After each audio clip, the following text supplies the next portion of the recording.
Salutations, everybody. It is Matty here today with episode 219 of the H.A.M Radio Podcast. And it is me, Karak with ACG. Karak, how are you doing, my friend? Absolutely excellent. Tired, but yes. good. Yeah, it's here's what's funny is you've been in this mode. Yeah, you've been in that mode for a good couple of weeks. I'm just getting into that mode with Greedfall and Borderlands 3 of that grind. You're always in the thick of things. It's really hard to come up for some air, so credit and kudos to you.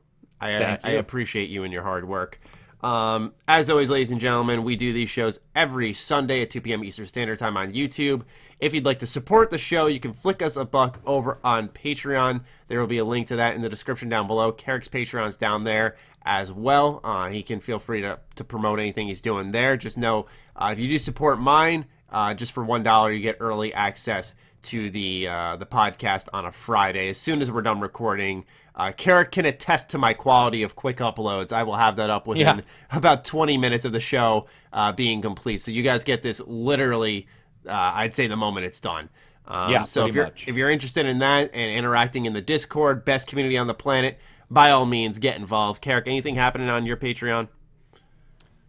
No, I ended up getting 3 of the where you help them, the sort of mentor programs. So those are always fun to do because I haven't done one in a while. It's been like 2 months, so I've got 3 of those, which is sort of fun to look at other people's stuff. And I love doing it. Yeah, when I can do that. It gets you out of your own head on your own shit. And like reminds you of mistakes you made or whatever. When it's also amazing when someone comes to you and they're very upset about how something's going, and you're like, fuck, I remember when I was doing that, and I was understanding that, and how many times that question they had continuously repeated in my head for like months until you just finally got it. It's awesome to help people out of those spots. Yeah, I've done that as well. I actually have one brand new one that I'm scheduling as well. As for your channel, is there anything brand new that you're doing there? Any projects, or is it just more reviews? just the Greedfall review, and then working on Surge 2 for the 24th, and then probably going to cover some side games on, and I'm going to do a bunch more streaming in the next 2 weeks just because I haven't talked to those guys that are in the group very often. So we're going to do some more streaming, but it probably will be like typical stuff, Borderlands, and then I'll stream some Sims 4 where I kill everybody. Yeah, I'm excited for that. Yeah, man. Streaming's been the move. It's been a lot of fun lately because of all these new games coming out, and I guess it helps that they're very relevant to what I do, at least specifically on my channel. But yeah, man, it's been fun to expand in that regard because often it's like, what can I do with a video? But yesterday I was like, I'm not doing a video. I'm just going to stream Borderlands 3, and it went really well. Right. The hilarious moment where someone donate or like gave 5 subs, and at the same time you had donated 5 subs. Yeah, that was not planned either. Yeah. When I was in the gift thing, I hit gift, and I looked and saw him, and I'm like, oh, wow, that's fast. And then I realized that wasn't me. And I was like, grr. That was the funniest shit. Subtrain. Yeah, I know, for real. I appreciate you doing that. That was kind of unexpected. Yeah, no, it's awesome. Yeah. But anyway, with all of that, we're going to start off with not news. Normally we get into the biggest news of the week, but 2 games that we've been really stoked about came out, so let's talk about it, and we're going to give some impressions on another one that you've been playing. So Greedfall, Borderlands 3, and the Surge 2. Where would we like to start? I personally have 20 hours in Greedfall, 10 in Borderlands 3, and I have not played the Surge 2. Where do you stand on these titles? Let's do... I beat Greedfall, went back yesterday, played a little bit more to uncover some stuff, and then I only have like 5 or 6 in Borderlands. So if you want to start with Greedfall first, since that's like the sort of the not new title, and then jump into the newer one after. All right. Yeah, so you gave it a buy, I watched your review. You really liked it? Yeah, I mean, there's definitely some issues, but dude, the sense of mystery and like narrative, not a huge fan of the character, your party members. They're not like super engaging. But the way to do things in quests is unbelievable. There are so many different, and I love that you can't Mass Effect it. You cannot cheat, and like if they have 3 chances to get by somebody, usually you can only take one of them. It's like charisma or threaten or whatever, and it's if you take one, they're just like nope, and then from that point on, you're like shit. Yeah. He's not, and I love that about it. I really enjoyed that. Yeah, I personally have found the because I remember you mentioning that, and so I was a little wary going in, because I think when I watched your review, I was actually just a couple of hours into the game, and it's funny because I really like Kurt's companion quest so far.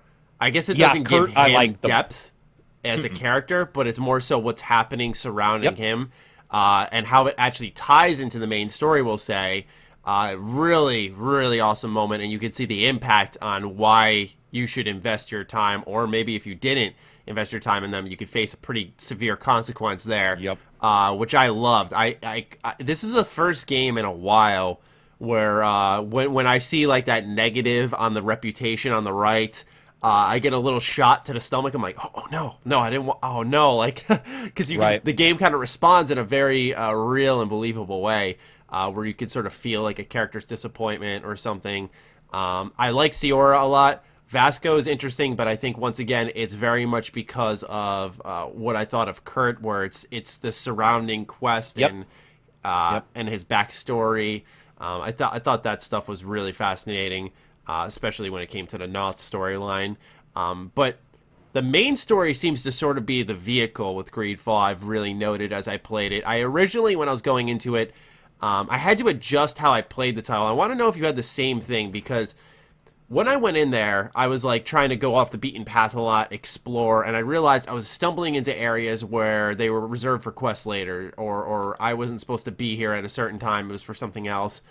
And at first I was a little flustered. I'm like, why can't this trigger at this point in time? And I guess you could say that's a legitimate criticism of the game.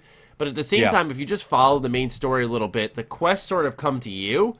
It kind of reminded me of what we've said about Ubisoft titles in the past, where depending on how you play the game, your opinion may be different. Like we say in Far Cry 5, if you start off in very much Jack's region, it's a little different. If you start off in John, or I forgot their names. Yeah, Faith. Faith is the girl. Yeah, huge difference. And in Greedfall, I noticed my enjoyment like thoroughly went through the roof when I let the main story take me over. I kept on that path, and then the quest started coming to me, and then I went off, and then I went back to the main story, and I got into this rhythm of just constantly having tons of stuff happen, and you got the real feel of choice and consequence there. But at first, it was a little bit of, I'd say, like a staggered start. I wanted to know if you shared that adjustment that I had to make. Well, I will say, first I want to add about the characters. One of the reasons why I think it is so cool that it tells a story is every other game you played, like a Mass Effect or whatever, it's always Garrus's story, but it feels like it's just a side story that doesn't really impact the world. It's just, they were great, by the way, but they were still these segmented off sections, which does not occur in Greedfall. Instead, the character is not maybe as engaging, but what they're doing and what the issue is plays back into the main story or the world building. So I do feel that writing, that's legit. They've chosen that route, and I think for some people they may not like it, but for me, that was the best. It works, man. And like you said, the Knot storyline, no one's a good guy in that game. Natives, I know people are like, oh, it's going to be about colonization and all the people who are colonizing are bad. And I'm like, dude, play the game, because even the natives suck. Everybody's a shitbird. They're just all in the same nest. Like, that's really what's happening in that game. So, yeah, the starting, I would say there's a bump, especially because the cities, I wanted them to have more people. That's a performance issue, I bet, where they were like, we can't have as many NPCs in this world. Yeah, some areas feel very, like, I guess, lean would be, and when you walk into a bar, everyone's just standing still, just, like, looking at you. Yep, or sometimes you'll go into, like, a building or a room, and there'll be people at a table, but they won't really be doing anything at the table.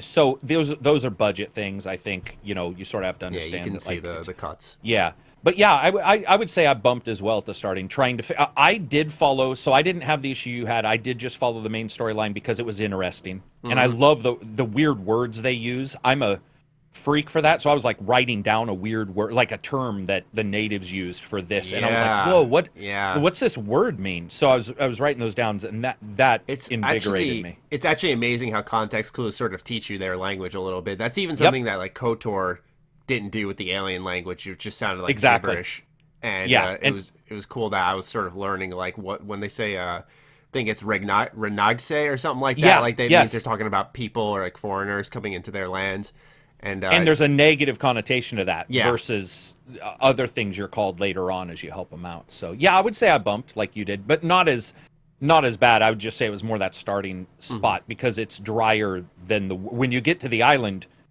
you're like, whoa, fuck. I mean, everything looks beautiful. That first starting area is it's not super pretty. It reminds me of Fallout 3. I did not like the starting of Fallout 3. And I would say I wasn't in love with Greedfall until I went to the island. Interesting, because I liked Serene because it kind of taught me about the universe. I was like, okay, it's not plopping me on the island and saying, disease bad, go cure. It's like you get to live through a couple of hours of this cluttered disease streets and understand, like, you get introduced to the Bridge Alliance, you get introduced to Thélème, and I get a feel for some of their representatives.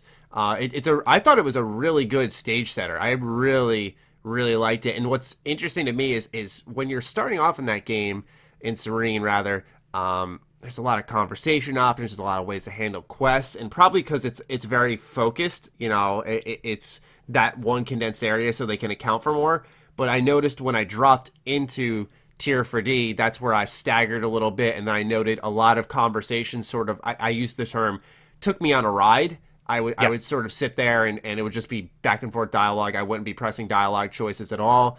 And I started to realize that what they sort of did with Greedfall is, and this is going to sound strange at first, but they wanted to tell a story clearly and get to that point, and then the outcome at certain moments is determined by you, which sounds like any other role-playing game, but I guess it's the way it's handled, where usually anytime in we'll say most role-playing games, when you're spoken to, your response, you choose. But sometimes they will, I guess, decide for you, for a lack of a better term. Right. Like, instead of someone going, who are you? It's more directed. Yeah. Instead of, someone will come to you, who are you? And you always will go, like, I'm D. Sardet, legate of the Merchants Congregation. You can't choose, for example, silence or tell them off.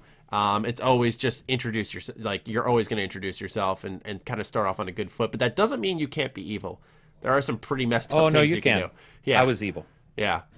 Also, I love that you can have them do stuff. You probably haven't seen it a bunch, but it definitely occurs because there's a ton of NPCs in your party. Or not a ton, but more than I think a lot of people were expecting, especially for a budget title. In fact, I think there's one or two more than most Mass Effects. But one of the things I liked is, especially as you get farther on, if you take the right people to conversations, you don't have to say anything. You can say, let Kurt talk.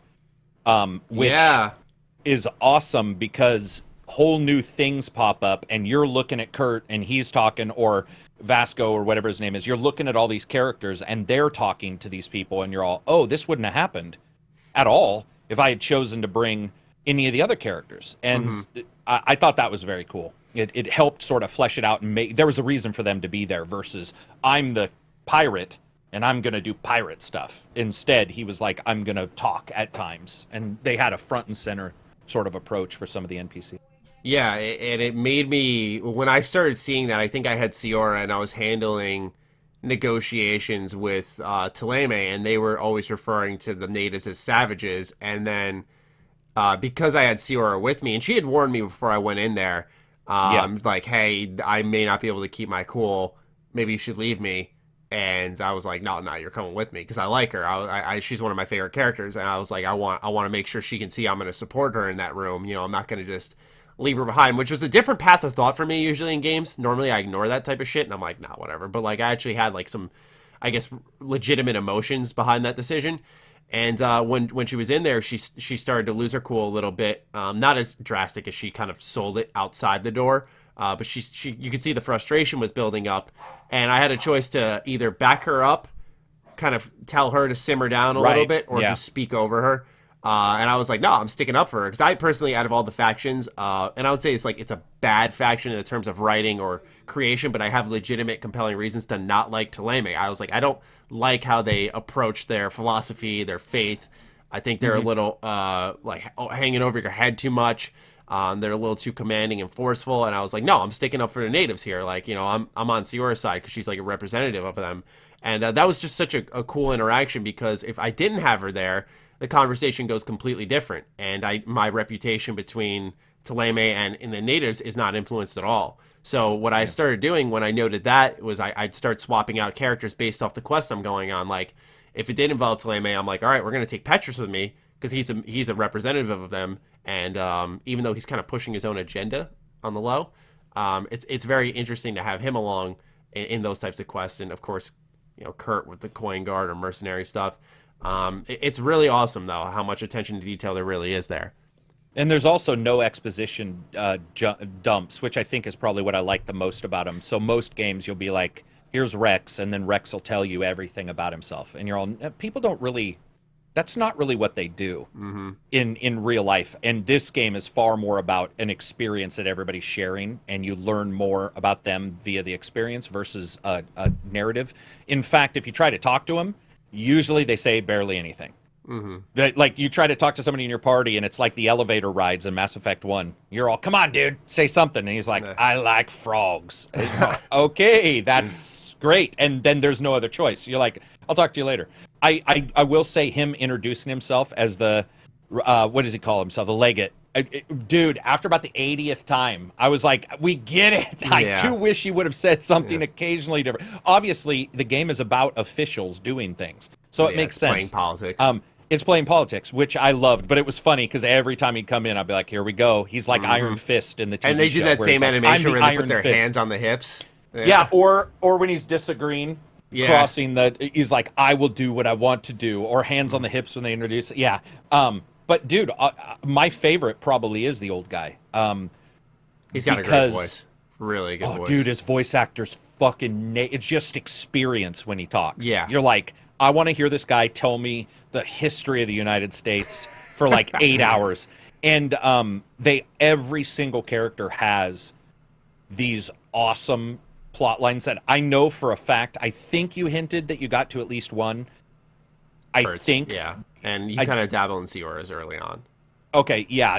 Every single one of them has a, not world-ending moment, but huge moments, which, I'm going to be honest, I don't think any other game, and I mean this, any other game other than maybe Witcher, where I've been like, that's a big NPC moment. Like it's a huge thing. That was, I'll just say that, and we're not going to spoil anything, so don't worry, listeners, but like that current moment was one of the first times in a really long while, probably outside of Divinity Original Sin 2 in recent memory, where something happened and I had that like, oh shit, like if I didn't I think we're talking about the same thing then. Yeah, okay, like if I didn't do that thing there, we'll say, I'll type it in chat, but if I didn't do that thing there, because I want to make sure that I don't even go a certain way with the conversation. Here, I'll put that in. Let me know if that's too vague. Yeah, yep. Okay, yep, we're on the same page, yeah. And that was insane. By the way, it's even... No, you're thinking about something else? That's not even what I'm talking about. Holy shit, dude. It just dawned on me. You're not, no. Oh, See, shit. That's the thing, is they have these awesome story moments. That's funny because I didn't even remember that one. Wow, I thought that was like the peak. I was like, oh, it's over after this. No. Dude, be prepared. There's some crazy shit that goes on in that game for all of them. So that's cool. That's exciting. That is awesome. That's not even... And that's cool that you picked up on that one because that's a big moment. There's awesome stuff going on. Yeah, man. Yeah, that is wild. What did you think of combat? Because it's funny you mentioned like he's always going, I'm the legate, and putting his hands on the hips. And I noted that a lot of times when combat starts, there is that like, Vasco will always yell, he's got a little poison on his blade, then let's go. And Kurt's like, oh, things are gonna get dicey. They say the same line every single time. And I'm a little more immune to this because I've played a lot of JRPGs, so I'm used to kind of these characters yelling out the same thing like 40 times in a battle. But I definitely noted in my chat when I streamed it for 4 hours, and in the comments, people were like, wow, they say the same lines a lot. I'd say this is a budget thing, but, maybe I don't know the fundings properly, where I'd imagine like 4 more combat lines for each. Let's say that 5 companions, it's 20 more lines. Ton of money. Yeah, if you did 20 more lines, that's a good difference maker there, because they all say the same line first. And the only one who didn't matter was Siora. I'm going to wrap around to that JRPG example one more time, because in JRPGs, you're a little more numb to it because half the time they're yelling something in Japanese, so you don't really, I guess, understand if you haven't spoken the language, or you just kind of get the tone of what they're yelling. So there's this sense of like, oh, this is epic, or this is serious. There's a level of intensity. So when Siora yells something in like the native language, She does say the same thing every time, but it doesn't hit the same.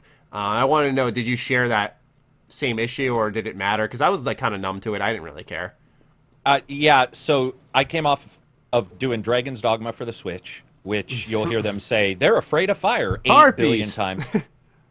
Gears of War 5 is tremendously repetitive in combat, where they'll tell you need to reload every 4 fucking seconds. And there's Borderlands that, but 3 also does this, by the way. Objective repeats. They're like, grab the coffee core or something like that. Oh my god.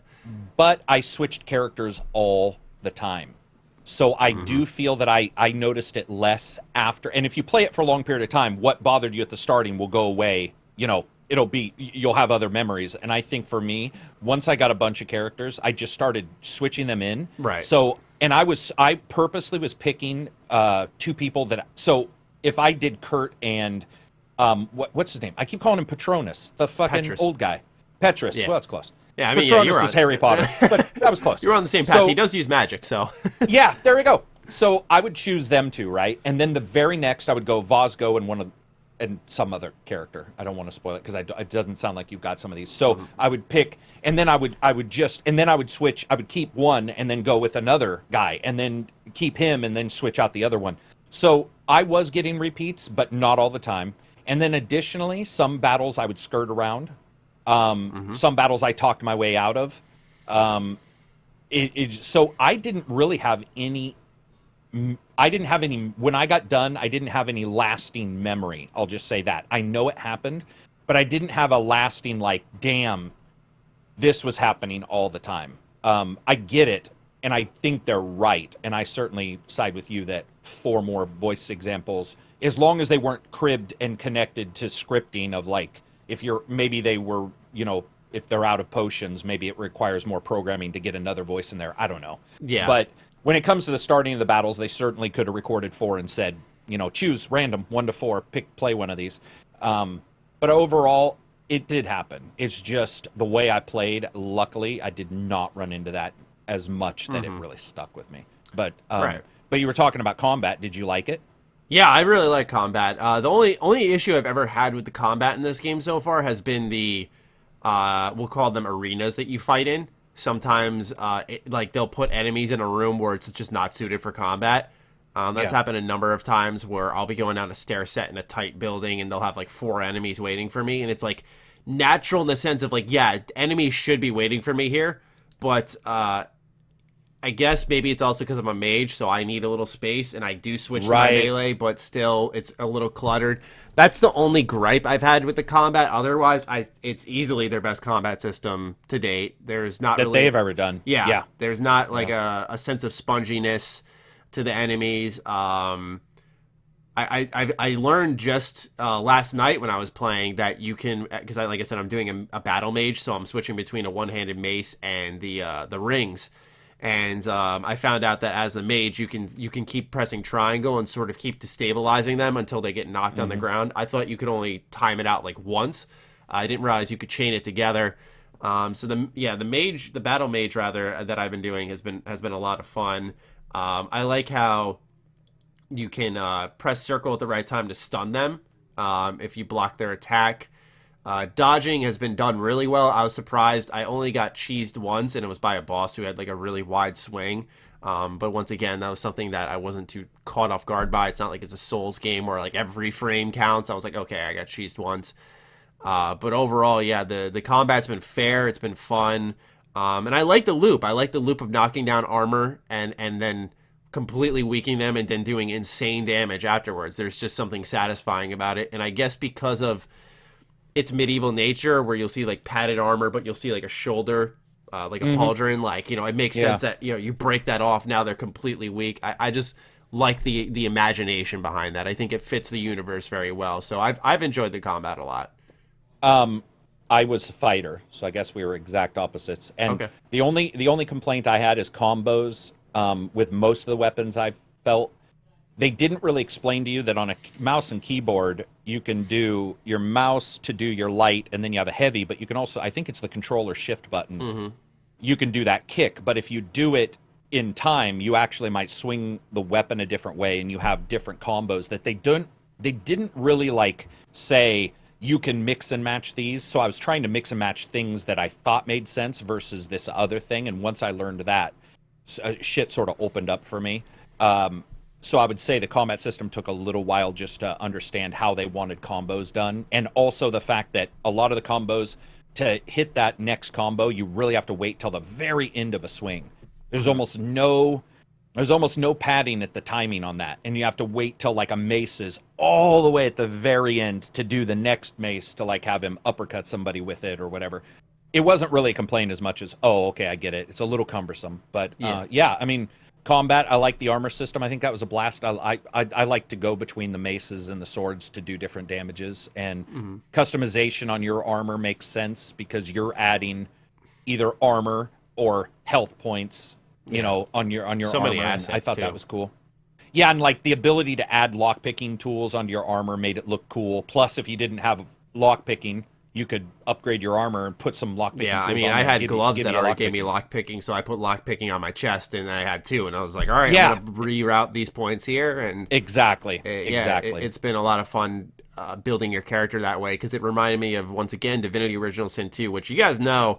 I'm not saying that Greedfall is there, at least not yet, but you know, you guys know I think Divinity Original Sin 2 is like the best RPG of this generation. It's just fantastic. So the fact that I'm getting reminded of that is pretty crazy, but you know, I did that in Divinity. I kept these gauntlets from Fort Joy that always had telekinesis, because you were allowed to, you know, grab items that maybe you couldn't, and that was a level 4 item, but I'd always keep it on me.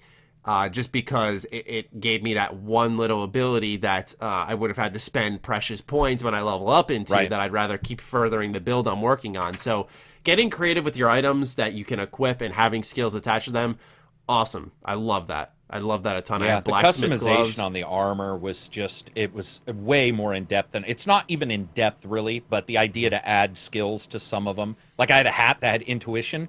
Oh, so really? I could see, so I could see like herbs that could be picked, and I took it off and didn't remember taking it off. Right. So all of a sudden I couldn't see them. So I'm in my options going, that's a bug. Did I turn off the ability to see the herbs? So I played for a long time without it, and then was getting ready to sell items. And one of the items was like, it was like intuition +1. And I was all, uh-oh, because that was a starting item. And I put it back on, went outside, and saw him again. I was like, fuck, that's awesome. Yeah. Like, because I love anything that takes visuals and stats and makes them, even the lockpicking tools on your chest, giving you a +1 to lockpicking. I dig that. I've always been a fan of that. And the game does a really good job of doing those things, of making sense of what you're upgrading. That's interesting. I maxed out intuition less because of the recycling of because if you actually have maxed intuition, you can recycle armor and weapon parts. That if, like, let's say you bought an item or you looted it and it had a part on it, you could recycle that, take its like raw resources and reuse them for something else.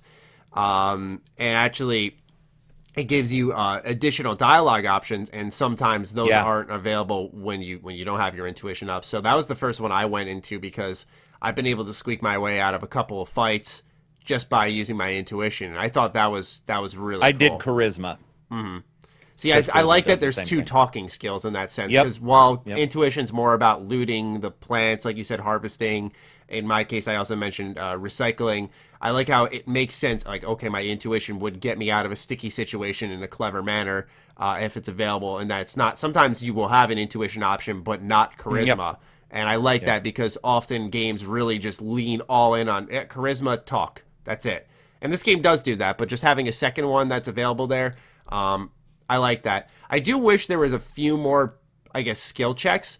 I noted we'll just say in one quest there was a dead body we were investigating, and I walked up to the body and it said X examined square science level 2, and I'm like, oh shit, like I'm like 14 hours in at that point. And I was like, I haven't seen that before at all. I'd love to see more of that skill checking. Yeah. I'm glad the game's not like all over the place with it, because then it becomes a little like of a Debbie Downer experience where you're like, fuck, I don't have the skill for that. I don't have the skill for that. It's got a really good balance. I missed that skill check. I know the exact one you're talking about. The Yeah. dead body in the autopsy room. Yeah. Yeah, I had the same thing. I didn't have any science. I didn't have any vigor either, and I got to a crevice. And it's like you need like two vigor to get through this crevice. And I was like, damn it. Yeah. Damn it. Yeah, see, I one time my intuition let me go through a little gap in a mine to get a cog for a quest, and I like that part because it was kind of tailing on what you said about how Greedfall really lets you tackle these objectives in a number of ways, because I could craft one, I could use my intuition to get one, you could use vigor to get one, so I was very, very impressed by that. Crafting is awesome when it's just like quest items. Yeah. And you're all that. I know that sounds so cheesy, but to me, resources are not easy to come in the game until I would say later in the game. So the idea that if I wanted, I could break down a sword and a couple pieces of armor that I have copies of. And I was holding armor because I didn't know how many armor checks there'd be for disguises. So I actually held on to like I held my chest armor. Surgeons. Yeah. And I guess from what I understand, somebody else said if you were outfitted in surgeon armor and you go into that autopsy room, something else happens. Right.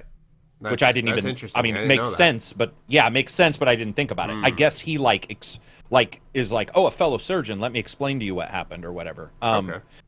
But yeah, dude, there was all those mixes were. It reminded me of Dragon's Dogma. If you make a really tall character, they can jump up on things that the short ones couldn't. Oh shit! I didn't know that. I mean, I haven't played that game in a while, but wow. Yeah, so when you make your character, there's like 3 or 4 things you do that some things you can't. Like, there's a small entrance near a troll in Dragon's Dogma, and if you're too big, if you made a 7-foot tall guy, it'd be like you're too big to go in here. But if you made a small dude, you can go right in. And the big guy has to go and like basically go through a fight to get there. And I like that kind of stuff. And I would say it's done pretty well here. There were a couple times where you're like, shit. But I'm okay with that because I've never been a fan of being able to do everything. So it is okay, like you said, where occasionally you're like, I don't have science to. Shit. And I think that's fine. I think they do it just about right. I like that because I think it just shows a trust in the player to want to come back and a trust in their skill to make them the one to come back to build differently and experience that. Because for me, man, I can't stand when a game just lets you do everything. And I know that there's a reason why there's accessibility in those ways, and I totally understand. I'm completely on that page, but I love my RPGs when they're a little more restrictive. And I know it's a personal taste. Anything else you want to add on for Greedfall? Let's see. We talked about story, choices, combat. We talked about. I would say the only thing I would say with combat, and I get that it's considered low magic, so it's probably of the level of Warhammer roleplay, which means there's really no Gandalfs or whatever in this world. I would say that I feel that magic users in this game probably get the short end of the stick. In movements, I would have liked to have seen magic users get a couple more things because I got a couple of the good ones just by buying magic rings and then shadow dodge or whatever. There's 1 or 2 skills. I would have liked to have seen a little bit more bombastic magic. It was a little hedge wizard is what it's called, when like you're shooting the little black globes and you're all it's cool, but it's not. It's like Jade Empire actually, because in Jade Empire you have a couple martial arts that like you can throw fireballs, but they're like this big. It's not really giving me that. You're pew-pewing them. Yeah, you're like, I really want to shotgun this guy in the face with a magic fireball. It's not even a complaint. I get their design.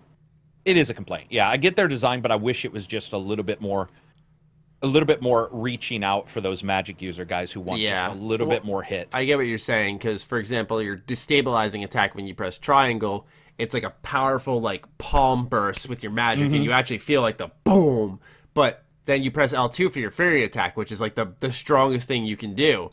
And you do just a jump, you spin, you're like, oh, snap. Yeah. And then you just shoot out a little ball. Now, the difference is this attack can't miss, but it's still just like a little ball. I agree. It's true.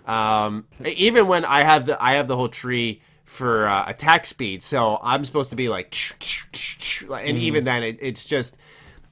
you could see where the animations had cuts and where they really went in on them, like the shadow burst where you like jump and sort of blow everyone back. Like that was a flashy, satisfying animation. Right. But and I think the lightning dash is right there next to Vampire's shadow stepping. Yep.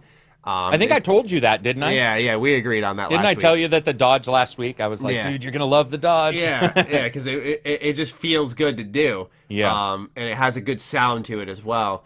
So you can see where they really went in on the animation and where they sort of dialed it back. I would have loved if they just included staffs. I get the magic ring thing; it's thematic, it's a part of the build. But for magic, you mean? Yeah, just if they had a staff option that lets you, imagine if Square was shooting like orbs out of your staff, and then Triangle was using the actual staff. I think that would have created a little bit more of I guess a difference in combat, a different feel per attack.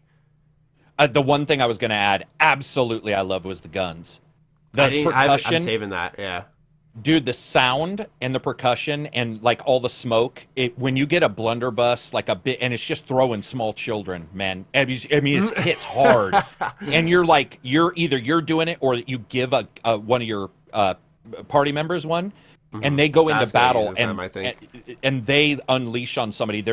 I love the sound. They did a really good job on the sample. It's like there's a lot of different variation in it, and there's something awesome about blowing their armor off with like one of these huge hits with a gun. What I like about it is I know when it's coming, when an enemy's going to shoot me, or when I hear Vasco getting ready to shoot, because you hear like the.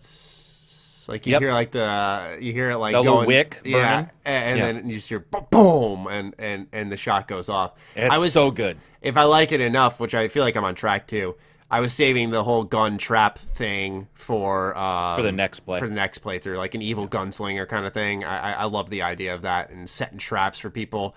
I've never been that type of player, so it'll be interesting to see how it goes. But since I've liked how I almost said Vampire. Since I've liked how Greedfall is played. I think it'll feel better than what we were kind of nervous about last week.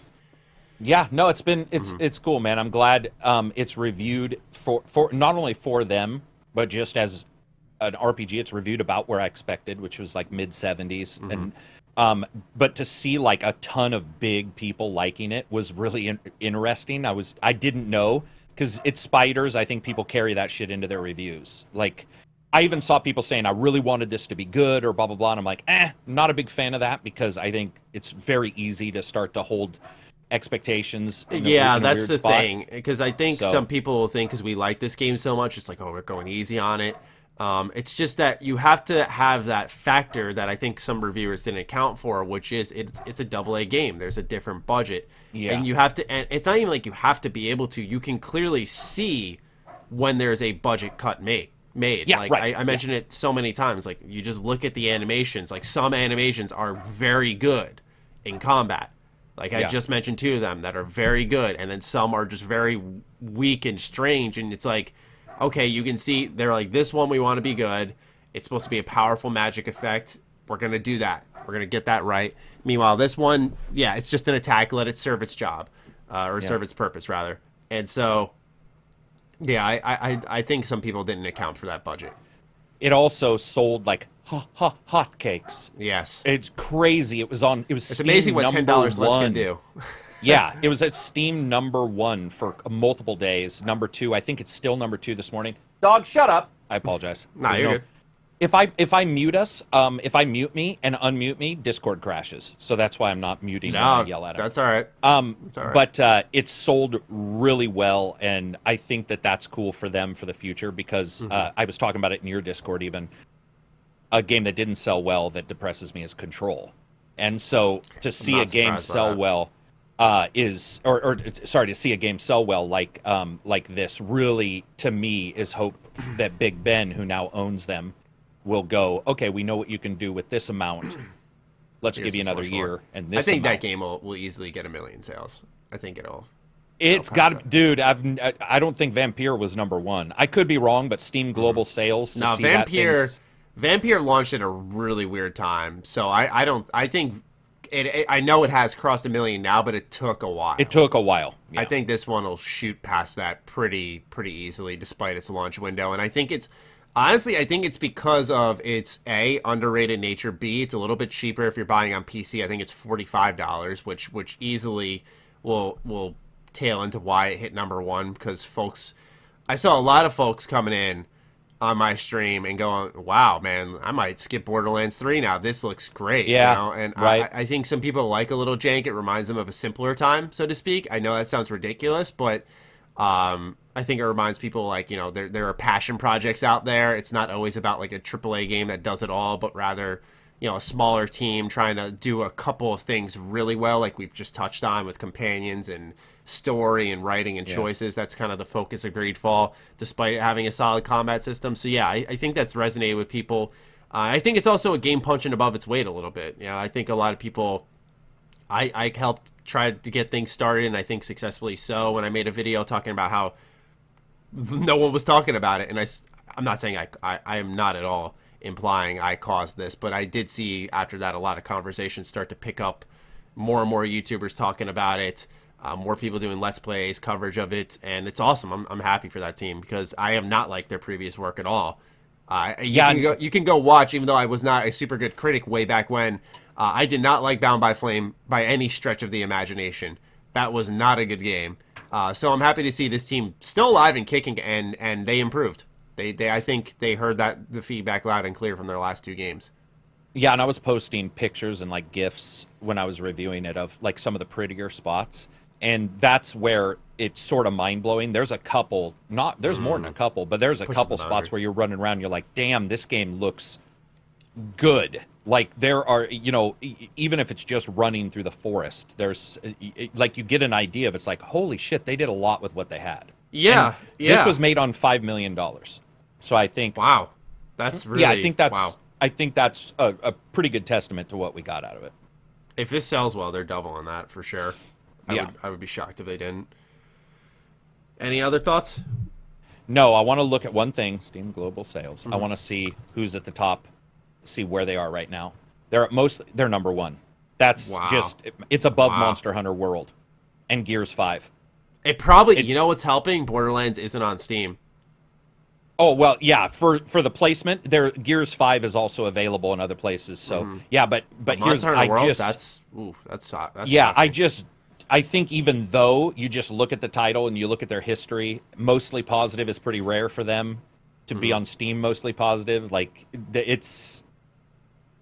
I'm actually sad for one thing, because I know TB and I talked a lot about Technomancer behind the scenes, because I liked it more than him, and I really, it sounds bad, it sounds weird, but I would have loved to have seen him and see what he thought of like a company that the idea that let him try a couple times, because we're in cancel culture. It's like cancel everything. How many times have you seen that on your Twitter, where you'll be like blah blah blah, and they'll be like, they should just fucking fire everybody, and you'll be all, what kind of world do we live in? Like, what's, you know, I wouldn't fire somebody for making one bad movie.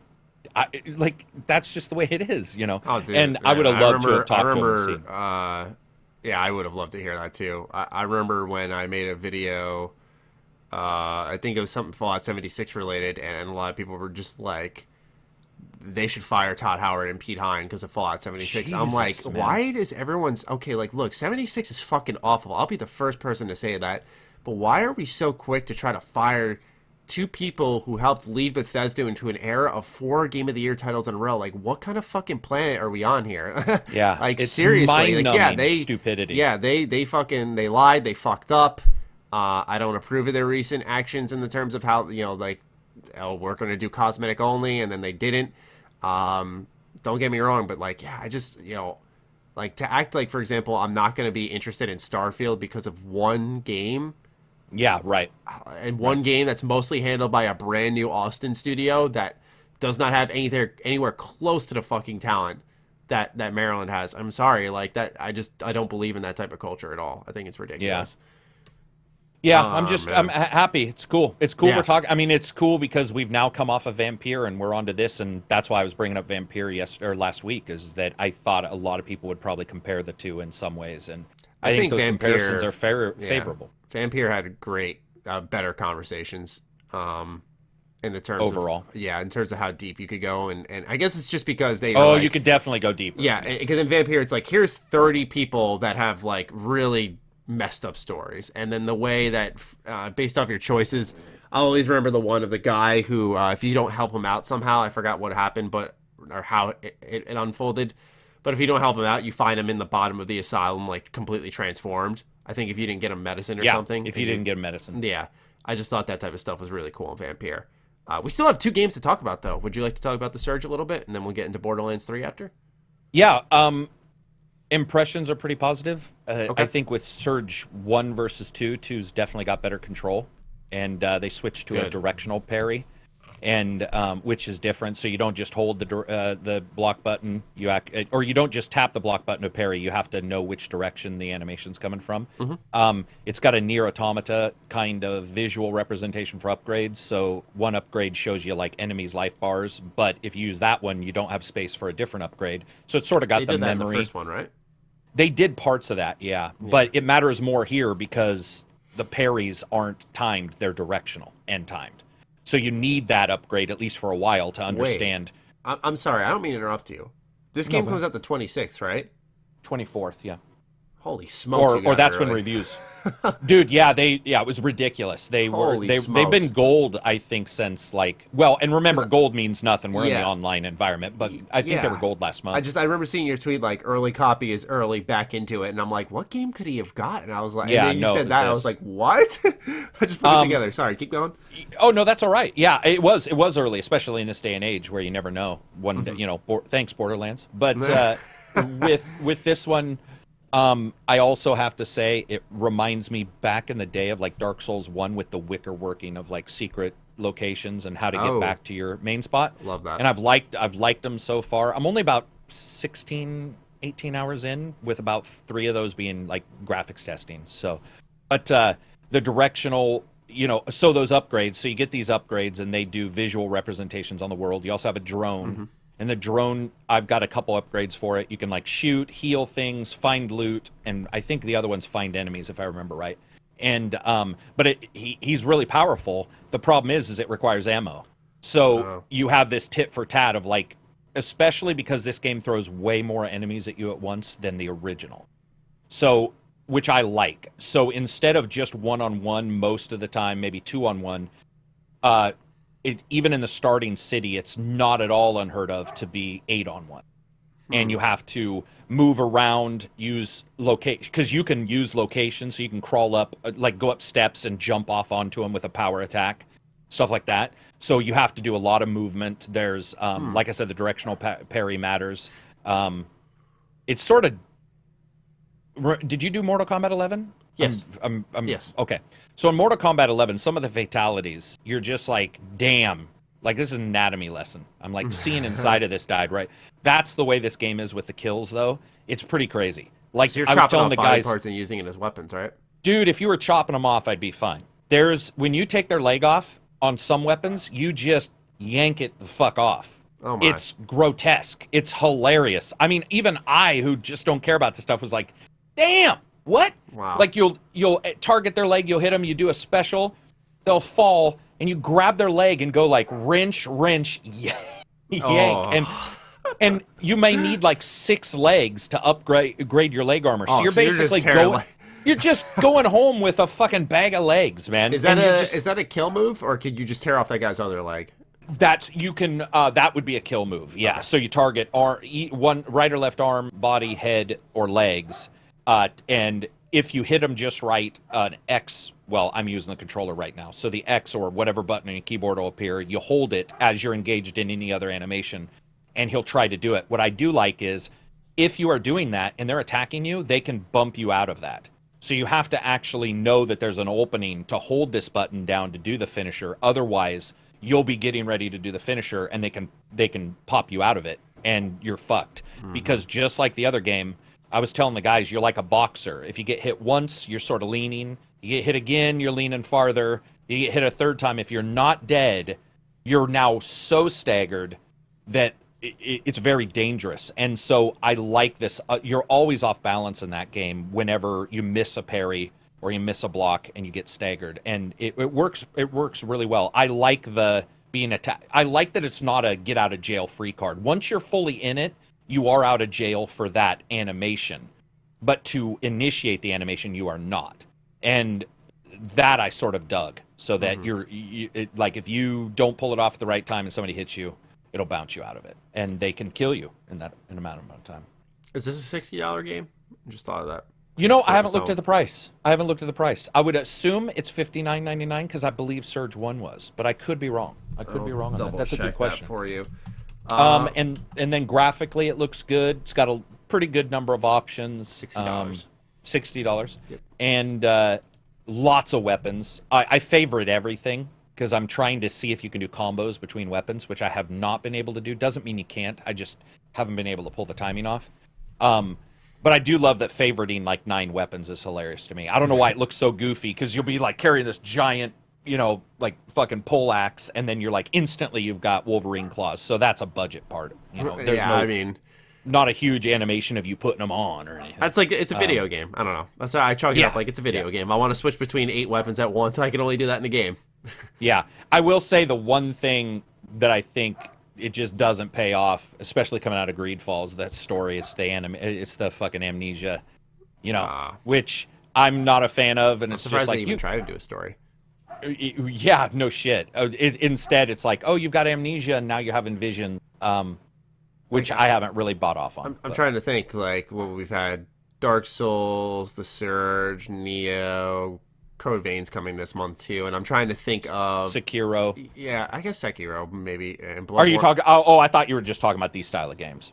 Yeah, no, I am. I'm just thinking, like, story-wise, has there been one that's been delivered that's good? I know, like, for example, Dark Souls, Bloodborne, Sekiro, people will say, like, great universe. I think some people will say Sekiro's story is actually good. I've wondered, has a game like this ever delivered, like, a really good story? I think their stories are based, those past games in particular, are based on the mystery of the world and learning it versus a story. Yeah, exactly. Yeah, this does have a story. One of its stronger assets, but has one ever told like a direct story like a Sekiro and been like, I don't think so. I don't think it's ever. Wait, Lords of the Fallen, which is Deck 13's prior game to Surge 1. Mm-hmm. They also tried to go Dark Souls. I believe Lords of the Fallen was telling a story. Because I'm pretty sure that's the part I liked. Oh. I think the part if I remember right, I could be wrong. I think that's one part I did like, was that it wasn't as mysterious. Because sometimes you're playing the Dark Souls style games. You're like, yeah, God Almighty. What in the fuck is even happening right now? Yeah. And they're like, well, if you read this item description on this sword, you'll know this is King Arthur's long lost son who you're now and you're fighting. Just like, it's like, okay. Yeah, so I would say this is in the middle of like, of probably that and the typical games we get, which are all based on mystery and stuff. But I dig the motif too, the cyber punk without anything good motif, because you're just rivet bolting body parts onto you, which is creepy. Yeah. But that's what you're doing, and it's got a body horror kind of motif to it. Which I'm thinking of that toy from Toy Story where it has like the baby face on it, but it's got a bunch of metal arms, like it's a spider. I think because Sid, the evil neighbor kid, put those together. That is pretty much what you're doing. Because dude, one of your clubs is like, it looks just like what you would build a giant metal house of. And you're just beating the shit out of people. And you don't even chop their heads off, Matty. Well, if you have a sword, you will. But if you have this club, you literally knock them down so their head's extended and then smash their head off by hitting their neck. It's pretty... I gotta watch more in this game. I haven't watched much on it. It's pretty in your face. Well, I'll just say that with those kills. So, yeah. But yeah, overall, much smoother than Surge 1. I'm not quite sure why. I may go back and actually play Surge 1 a little bit. It always helps to get that perspective, because if you went back and played Borderlands 2 right now, after playing Borderlands 3, there is like a huge difference.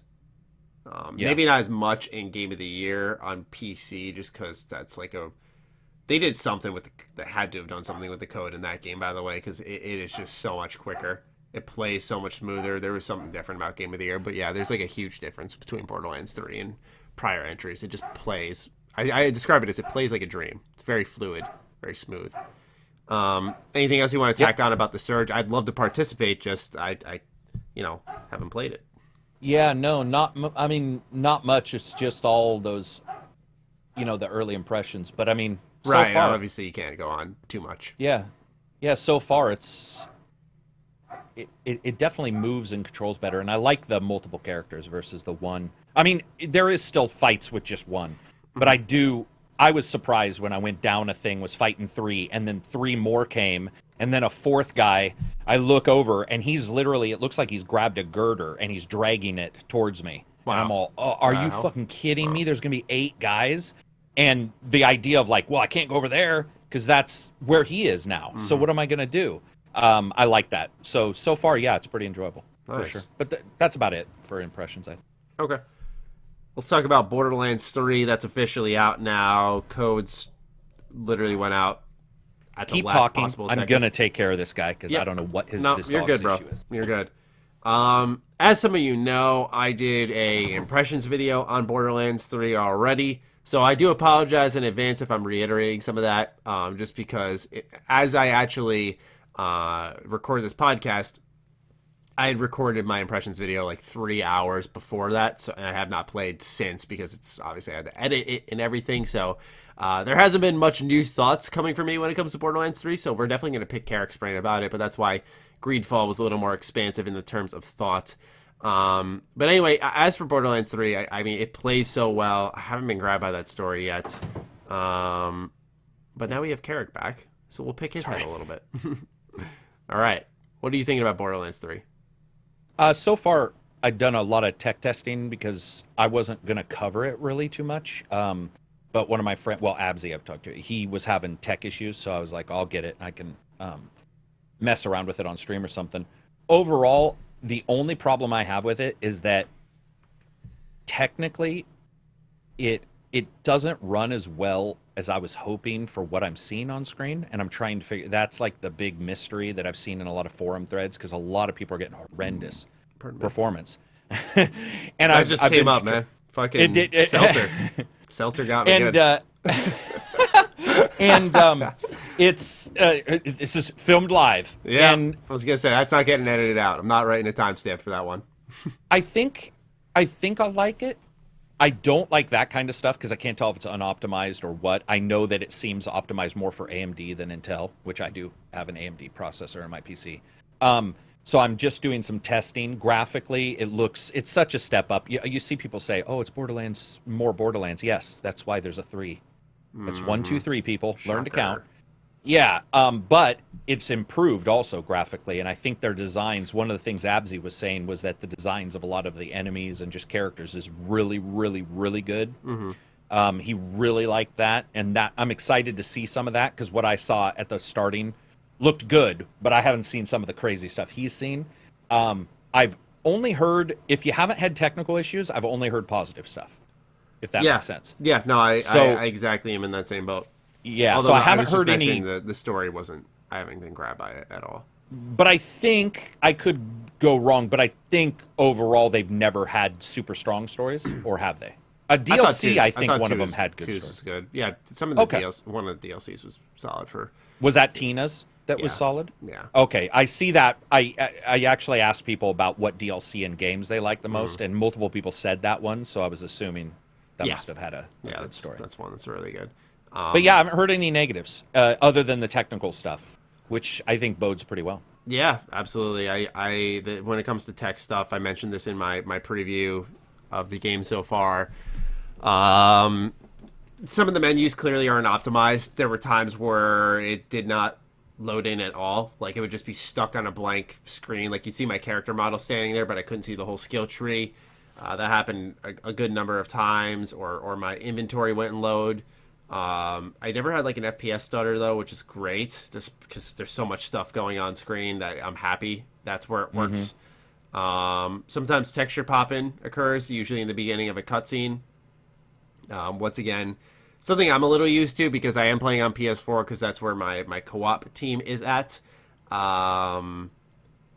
But I remember on like the 360 for Borderlands 2 especially, there was a ton of pop-in. So I have a little bit of a trained eye with that stuff. Definitely not as noticeable as I may have made it out to be. And what else? Boss fights have not been my cup of tea. That is something like gameplay-wise. That is the only thing, rather, gameplay-wise, I have had an issue with. I have not... When it comes to the preview event, there was a boss on Eden 6 that had a ground pound style attack that homed in on you, and it seemed pretty unavoidable.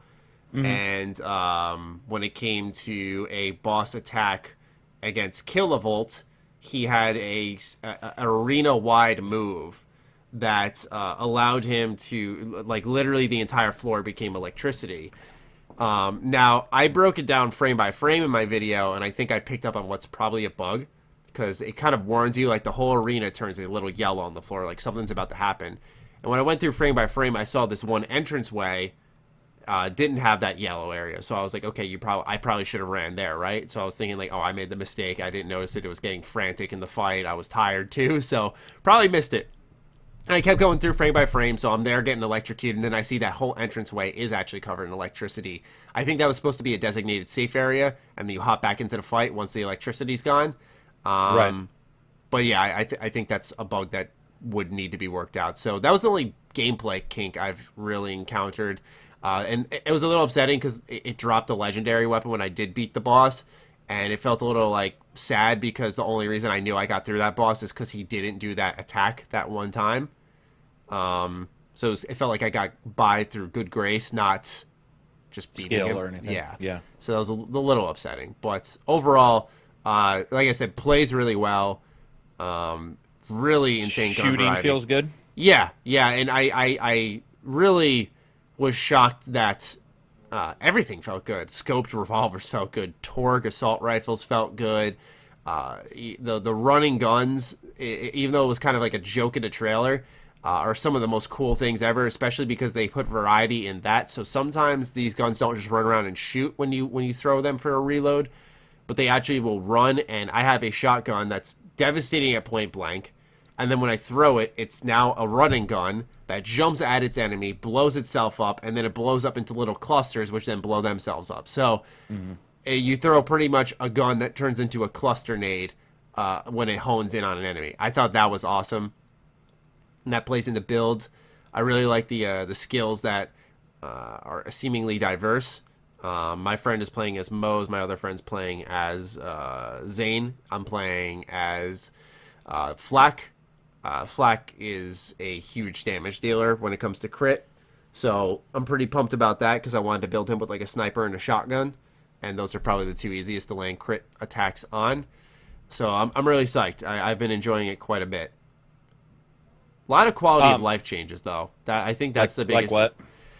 I think those are the biggest things that stand out because, like you said, it's more Borderlands, and I was of the side that was like, well, what did you expect? Yeah, right. Exactly. They're not going to reinvent a very well-working and popular formula. But quality of life changes I noted were like random social updates. Like, if you have someone on your friends list playing and they do something and you're not in their game, it'll just tell you, like, oh, they made progress in this challenge or they unlocked this trophy. The quality of life change would definitely be like the gunplay when it comes to recoil, aimed out sights timing, sound, feel. Overall, the guns just play much better. 3D map, I like that I don't have to like guess where I'm going when I find an objective, that I know it's on like a second level or a third level, or it's up a hill rather than, on the ground beneath it. What else? That's all that's coming to mind right now. But yeah, just a lot of little enhancements here or there. Oh, being able to switch your quests with your D-pad so you don't have to like go in and out of menus anymore than you already have to. Stuff like this, I really like because it's like, okay, they get it. They understand, like, yeah, this formula works. Let's just add on to it. Let's not deviate from it. Which I'm sure took a lot of willpower, right? Like, the game's going to sell well. Borderlands 3 is insanely popular. They know this is their big game. They could have taken a lot of liberties. I'm happy that it's not even like they stayed safe with it by any stretch. It's just I'm happy they got it. They're like, okay, like this is what you want more of. We're going to do more of that. Too many developers nowadays try to like galaxy brain their games, as I like to coin the term. And it's like, no, just we're fans of the franchise for a reason, don't deviate, experiment, try new things. Big advocate of that. But if there's a formula that's worked for 2 entries in your franchise, I don't know why people would expect it, but 3 should not have changed it. I'm glad they didn't. So slide is in it now? You can slide? Yes, you can slide, and what's cool, quality of life change, you can slide into barrels and knock them towards a target. So you can strategically use that, because normally what you had to do was hope the enemy would come near it, shoot it. But now, for example, what I did was I actually went to a location on Pandora, big puddle. There was a lightning barrel to the right. Enemies started to aggro from the left and came over into the pool. So I slid and kicked the barrel into the pool and just electrocuted all of them. Wasn't even like a scripted moment. Like, it was very much like a off to the side thing, but you could tell they put that barrel there thinking of that. And there were multiple electricity barrels, so I could have done it from other angles. Really awesome gameplay moment, though, and it just happened dynamically, which I liked. So, Is there any new weapon manufacturers or weapon element types? Children of the Vault. So it's like your infinite ammo type guns. They steadily increase in rate of fire as you hold down the trigger. There were other guns in Borderlands that did that, but that's like a new, I put that in quotes, manufacturer. Certain manufacturers play a little differently now. I believe TDR has always been the gun that you just threw away when you were, or maybe it was Hyperion, because then it would like form back in your hand. It was either Hyperion or TDR, but yeah, now like the new thing is when you throw away the gun, it will almost always turn into the walking gun and do something different. It's not like you're just throwing the gun away and that's the end of the story. It does something different now for that maker. The main thing, though, is that a lot of these makers are expanding on their ideas. So Torg has always been about explosive weaponry. So now you can do alternate fires for a lot of guns. So you can shoot, for example, grenades, which are blowing up on impact, or you can switch the alternate fire mode and use a sticky grenade shooting. And so you can, like, shoot 3 grenades on one person, they stick to them, and then shoot the person next to them, and they'll just both start blowing up and sharing radius damage as well. I could see that being a really good combination with the new radiation element. So what radiation is like a damage over time thing, but if you kill someone while they have radiation in them, they blow up, and that does damage to enemies around them. So if you were able to plant a bunch of stickies and start killing enemies with those in a timed manner, you could, and like I said, if it had radiation, you could trigger some serious explosions with that. So it's cool with how my brain just gets turning like that. Because I'll be honest, I love Borderlands 2, but I never like paid close attention in the terms of like, I did obviously for my coverage, I should specify that. But I never paid close attention to like, what weapon manufacturers did what. I was like, what does this gun do? That's all I cared about. What does the thing in my hands do? I don't care if Hyperion made it or whatever. But now that this game has really evolved how they mechanically play, I found myself thinking a little more deep.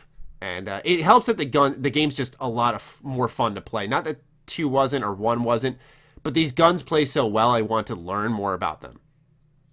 It's just, the name of the game, like any video game, when your stuff is good, I will go deeper if it beckons me, which it does.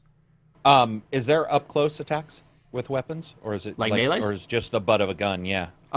It depends. A lot of guns actually there's a stream viewer noted that there's separate melee animations depending on your bayonet and what weapon you are using a bayonet with. Gotcha. So sometimes you'll stab, or if it's like with a handgun, you'll sort of like hack at them. Okay.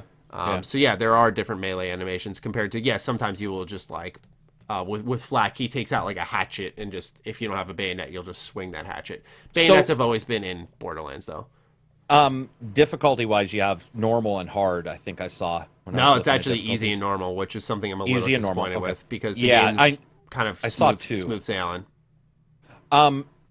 That brings me though to the AI. So I've always not been a huge fan of 1 and 2's AI. Like, it's not that it's terrible, it's just that it's sort of one-dimensional. Is 3 do you see like them doing different shit in the world, or at the very least just like flanking? Or initially you won't see it because you're going to be on Pandora. You'll notice different enemy interactions. So you'll have the VAR kids flying around, and if you shoot them enough, their wings will clip off, and now they'll be grounded.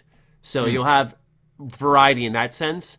You'll, for example, fight Maliwan troopers, and they'll have a new enemy called a Flash Trooper. So he's just dashing around everywhere. Gotcha. And so it's not just about what it used to be, where it's like, okay, armored guy, take out a corrosive weapon. Okay, shields, take out a shock weapon. Enemies do different things, so you interact differently in that way. But when it comes to the actual AI, it's not bad, but it's not gonna. They challenge you in waves, I think is the best way of putting it. It's not like they're gonna overwhelm you, but it gives you an enemy group makeup. Yeah, it sounds like. Yeah, exactly. Yeah, and you'll see them like hide to take cover. They'll do the right things. They're smart enough, but with Borderlands, it's at its best when they're sending a ton of enemies at you. You're sort of in that rhythm. You're switching weapons constantly. That's a great feeling.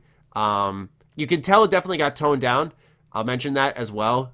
Compared to my previews, this was something that I saw some folks mentioning. I mentioned it that, yes, you want to get hit with waves of enemies, but there was this feeling when I last tested it of monster closets. And I saw some feedback when I was reading the comments on that video. A lot of folks were like, we want monster closets. I'm like, I do too. Trust me. Like, I want lots of enemies coming at me. But there, at one point, was this like, okay, there's 40 enemies. I killed another 40. There's more. And it's like, okay, there were areas where it felt too much. And I could tell it's been dialed back. You could see there's been a lot of fine tuning based off community feedback. Another thing that changed was there was this quest in my last preview, which is on Pandora, and you go into a, quote, VR world, but all it does is send you back to an old mission location, but it puts a filter on your screen.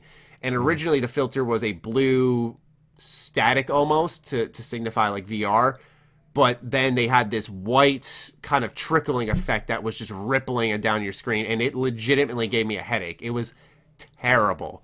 It was actually the worst visual effect I've ever seen in a video game, and I will stand by that for the rest of time.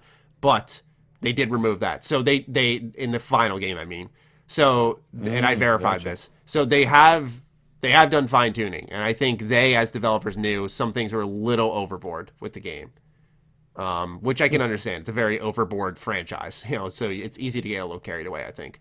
And worlds-wise, there's Abzi was saying it's pretty diverse. Oh, it's beautiful. Going to the places look different. Yeah, I know you mentioned like beautiful, but yeah, diversity is there. Like some of these hubs, like I went into a game show almost in the Maliwan city, Promethea, or Atlas controlled.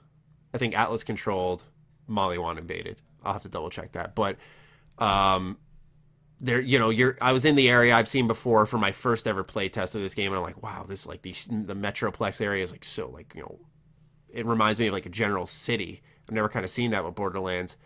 And then I went into like I said, this game show area, which is like this part of the city that's been now transformed into a game show where you're supposed to kill people to get tokens to literally go have sex with someone. That was the whole mission objective.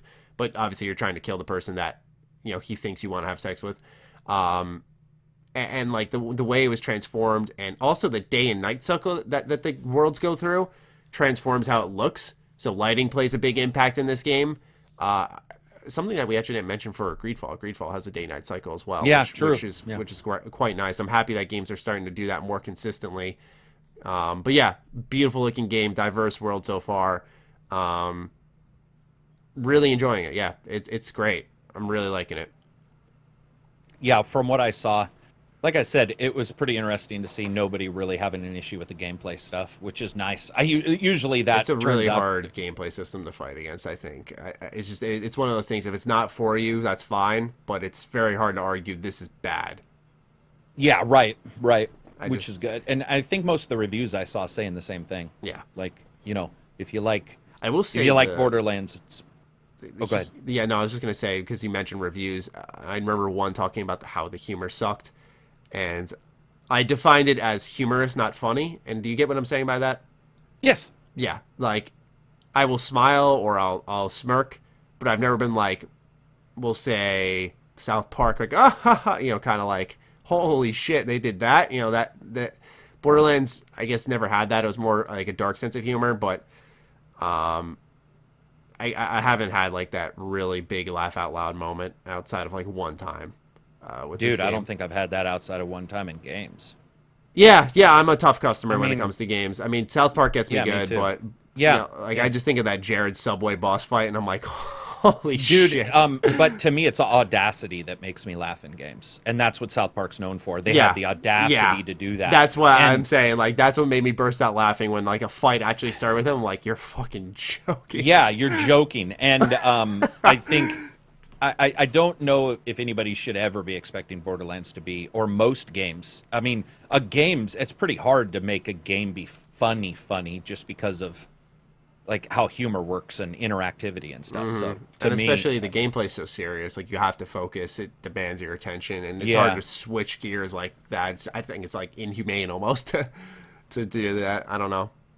Yeah, I did see somebody saying something. It's always butt jokes or whatever, and I'm like, well, like those are the quick jokes that you can say in the middle of a firefight. So to me, doesn't that's fine.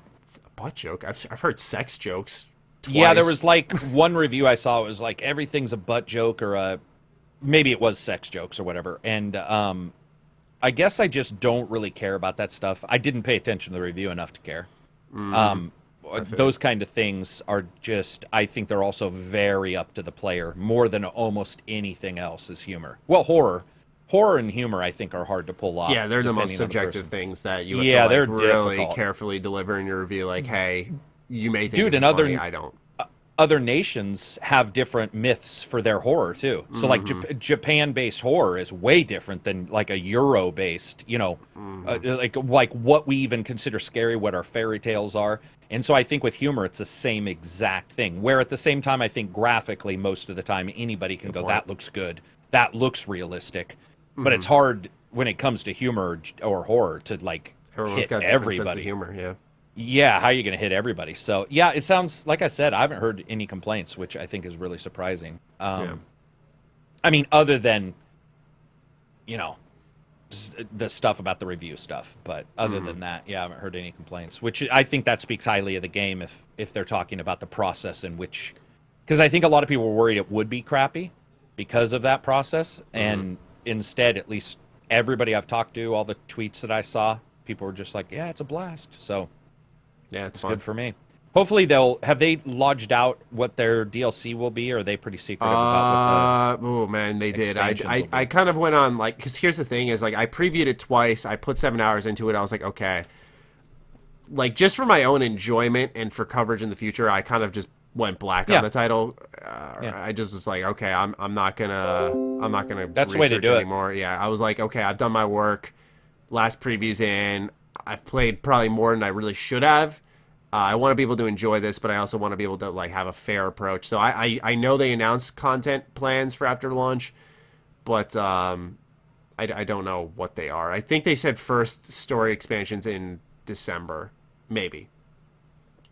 That's not too far away. Might have to double check me on that. Something's happening this year.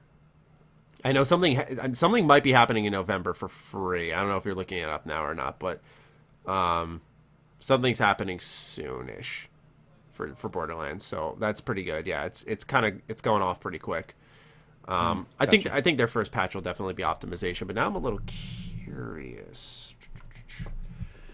Borderlands. It just seemed like with this world that it'll be easier for them to do DLC with different worlds and stuff. It seems like they could do some pretty Shivering Isles sized DLC and stuff. Yeah, I mean, cool. So the hub areas are very big. Very big. All right, so the fall-winter 2019 calendar. Let's see here. Okay, I see what it is. I don't see when. Following the release of I'll just read what GameSpot says. Following the release, Borderlands 3 will get a Halloween-themed limited-time event called Bloody Harvest. The event will include thematically spooky activities and side missions, and completing these will allow you to unlock unique rewards. Later in the year, a much larger expansion called Maliwan Takedown will release. This expansion adds a whole new map to Borderlands 3, and the area will contain brand new enemies, a never-before-seen boss, and powerful weapons and rewards. Both Bloody Harvest and Maliwan Takedown will be free. Finally, before 2019 ends, Borderlands 3 will receive its first of the major DLC expansions. These larger expansions are not free, but they will include a lot more content than the free add-ons. DLC will also be included in the Season Pass, so pre-ordering the Super Deluxe Edition unlocks all the content automatically. Like the free add-ons, this DLC adds new side missions, enemies, and loot, but it also expands on 3's campaign missions, or 3 with campaign missions that act as a sequel to the game's story. And the description that they have for the content calendar for DLC 1 just says, included with Season Pass, new campaign add-on, details to be announced. So they announced more details for the free stuff first, which I kind of like. I can respect that because they're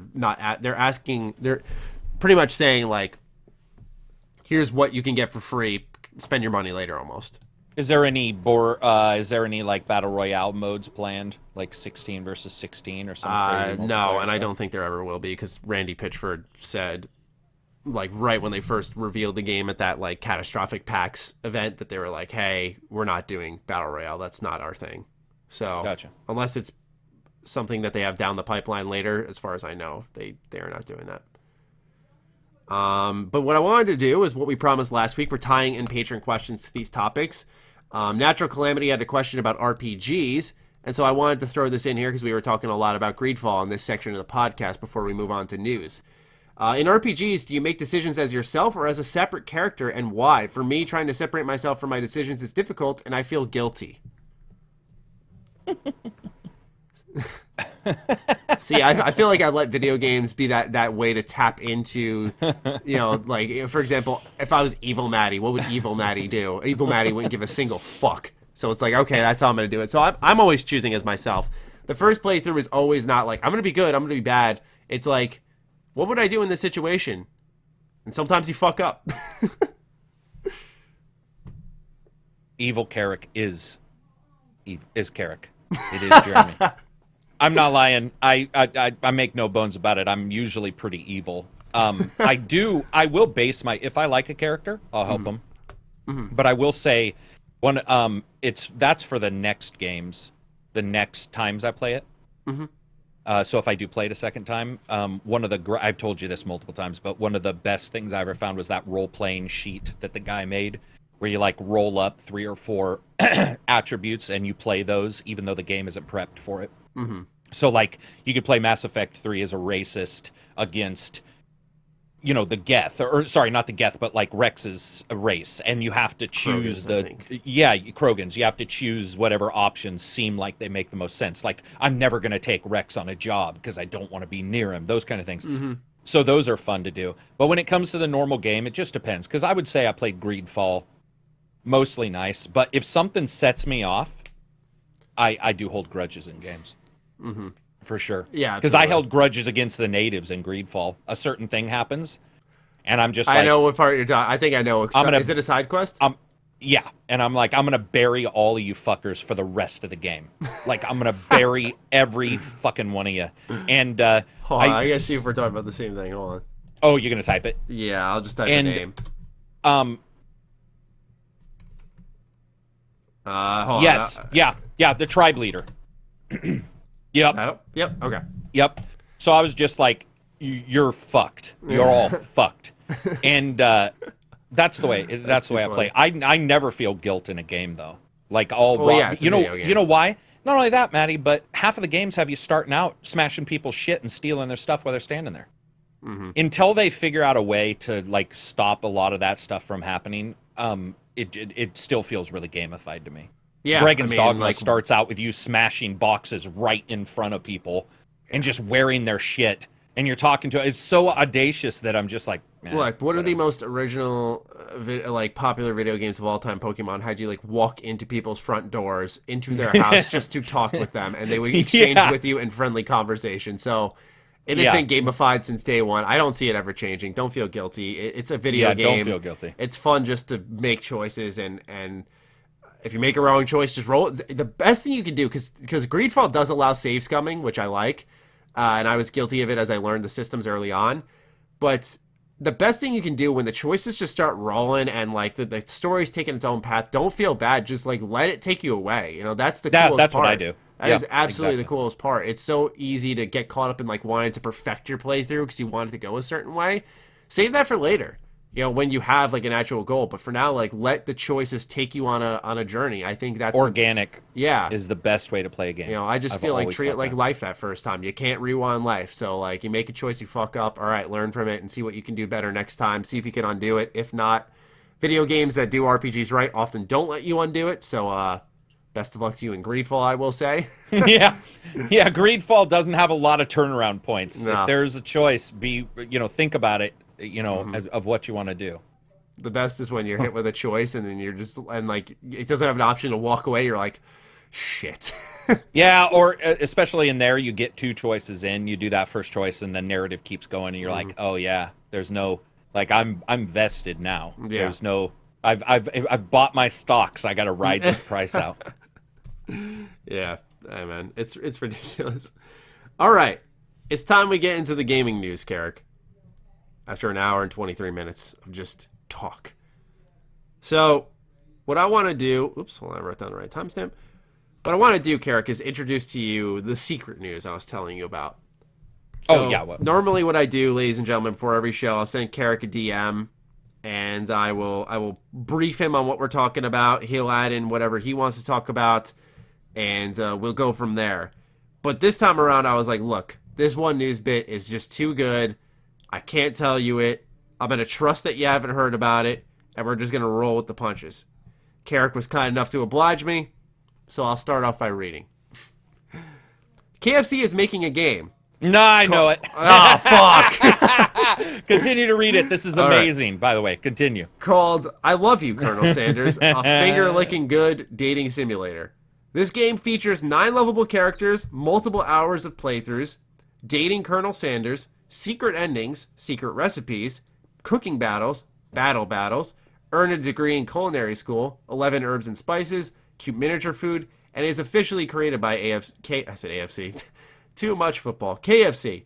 Release date says coming soon, and it's only listed on PC. How fucking unreal. Not only that, I can add something to that. KFC has announced their very first phone. Wait, what? Go look it up, bro. Go look it up. It's got Colonel Sanders on the shell. It comes loaded with special Colonel Sanders apps, and it's real. KFC I saw phone. This, yeah. Hold on. KFC made a phone. This is a video. Hold on. KFC's iPhone killer has arrived. This is 2017. Oh, no, there was one from this morning. Hang on. See if I can send you a link. Let's see here. News. Yeah, I can't find this. Give me 1 second. Yeah, here we go. Oh, no, this is from a year ago. Oh. It was, yeah, it's 2007. So, yeah, you're right. So it's just the, there's the link. Yeah, so it's probably the same link you've got. Oh, my God. But, yeah, KFC, look at the red and Colonel Sanders on the outside. It's just... Wow. That's like a legitimate phone. Wow. It's a legitimate phone, and I sort of want it, to be honest. Wow. I would love to walk into a group of friends and be like, because I love KFC anyway. Be all, hey, man. I haven't had KFC in years. Can you believe that, though, that they're making a game? On eBay. The fact that... Oh, they've got them already for... Oh, yeah, of course, because it's a Chinese one. 30th anniversary, 5.5-inch, 720p display, Snapdragon 435 system on a chip, 12 megabit camera, 3 gigabytes of RAM, 32 of storage. Fingerprint sensor on the back. The sensor shares the back with a laser-etched Colonel Sanders logo on the special edition phone. Oh my gosh. Oh my gosh. Hold on. I'm trying to find this phone on eBay. I don't know if anyone's selling it or if everyone just... Collect it. Yeah. I wouldn't sell that fucking thing, man. No way. Yeah, not in a million typing years. in KFC phone and nothing's coming up. It's just like phone cards, smartphone wallet. Oh my gosh, man. What the hell? Someone's selling a Britney Spears 2002 Thailand ad leaflet flyer. What Somebody will buy that too. $22. Buy it now. Shipping for $7. But yeah, the game is crazy, man. There's a bunch of stuff. It's just, it blows my mind. It blows my mind, KFC. But you know what? Let's be honest. I grew up at a time when Burger King had the Sneak King games, where you were stealthing and hiding and scaring people. So it's not unheard of. Cool Spot was a 7-Up based game. Yeah, I think Coca-Cola made a Running Man game. Coca-Cola made a game. Yeah, Pepsi Man. Pepsi Man. Pepsi Man. That's what it was. Pepsi Man was a game. Yeah. So it's not unheard of. It's just it always feels like it's unheard of until and when you see the announcement for the KFC game, they're taking that shit serious. Yeah, like the pictures look like any other dating sim. I'm like, wait, hold up. And you date Colonel Sanders, which, by the way, Colonel Sanders, the real one, total freak. I had an ex-coworker. Her mom worked at KFC when he worked there, the original Colonel Sanders. Wow. And they have she had a black and white picture of Colonel Sanders Frenching her mom in front of her dad. Oh my God, bro. They got married, and Colonel Sanders was very social at that time, and it shows her mom And Colonel Sanders is just like, oh my god. Dating Colonel Sanders, baby. I'm on it. All right, so you can experience something you saw in a picture, I guess, in this game. Yeah, so. No, thank you. But I will probably get the game to be just for shits and giggles. Oh, that's what they're totally banking on. I think a lot of people are gonna popularize this game just by, hey, let's give it a shot. Why not? I mean, I don't even know what the quest would be. Like, do you search for the 11 herbs and spices? All right, so story time. I had a group of friends, who told me this game called Hatoful Boyfriend was actually good. Like, oh, it's actually a good game, Maddie. Give it a shot, seriously. It's a pigeon dating simulator. Yeah. Published by Devolver Digital. I played 9 hours of this game. I could not fucking stand this game. You played 9 hours, though. Uh-huh. Not because I liked it, but because I was like, all right, I'm 4 hours in. Guys, when does it get good? Just play till the end, Matt. I'm like, okay. Wow. Okay. Like, I trust you guys. They set you up. Yeah, they did. They were laughing at the end. They were like, it's not good. We just kind of untrustworthy bastards. Yeah, I was pretty heartbroken. So I was like, that's 9 hours of my time I will never get back. At one point, a fucking pigeon has a gun. It's insane. There's like one part in the story that's like, this one part in the story. It's like with the person in the library that I was like, oh, that's kind of sad. Like, it has a moment or two. But good God, man. That's what it reminded me of when I saw the picture of him and I saw the text box. I was like, this looks like that game. That cursed game. There's that other one, Dream Daddy. Did you ever hear that one? Oh my God, that one's super popular, yeah. Yeah, super popular dating sim. So I think that one's just gay dads, though, isn't it? Like gay single dads or whatever. Yeah, they're good. They're good ideas. Whatever. I mean, they work too. I just honestly, when I was looking at the KFC one, I was like, all right, I'll try this, because part of me just enjoys them. Oh yeah, for sure. Just like deep down, really deep down. Anyway, that was the news I wanted to surprise you with. Now let's move on to actual news, like Tokyo Game Show, which is happening this week, rather. I have a slew of news. I'm just going to list them all off, and we'll just pick from the bucket of Tokyo-based news. Dragon Ball Z Kakarot will be launching January 17th, 2020. It extends to the Boo Saga we now know, thanks to a brand new gameplay snippet. Neo 2 and Final Fantasy VII Remake both received excellent new trailers. Death Stranding showed off 50 minutes of gameplay, and Resident Evil Project Resistance, a 4v1 Resident Evil game, was officially revealed as it had been previously leaked, and it's playable on the show floor there. We don't see really any raw gameplay, just impressions, which people have said it's solid. So out of those news, and maybe something I missed that you may have heard, what would you like to start off with from the Tokyo Game Show? Death Stranding. Yeah, I figured as much. So, Death Stranding in the video, two things dawned on me. First, he takes a bath with the baby in dirty mud water in the trailer. I watched it all. Watched all 45 minutes. You got this baby bobbling around in like a Calcutta sewer. I don't know where they're taking a bath, but it looks like a bunch of people took a dump in it prior. And I'm just like, this is just getting crazier. But then it dawned on me, if you can pee outside to save, can you pee on the baby? And so I know that the very moment I get this game, I'm going to spend 90% of my time trying to piss on everybody. Like, that's the legit first thing. I thought about it this morning. I'm like, I cannot wait. I don't want the game. I think the animations are starting to look poor. I think we're starting to... Like, he's got, like, a backpack that's, like, 9 feet long, and then he gets in a car without taking it off, and it, like, clips through the back. I have no clue where this game is going, like, what quality they're aiming for. But I'm super interested in it just from the possible train wreck this thing looks to be. And to me, seeing that video and seeing that we're pretty close to final release. We're certainly 2 close months, to, I think.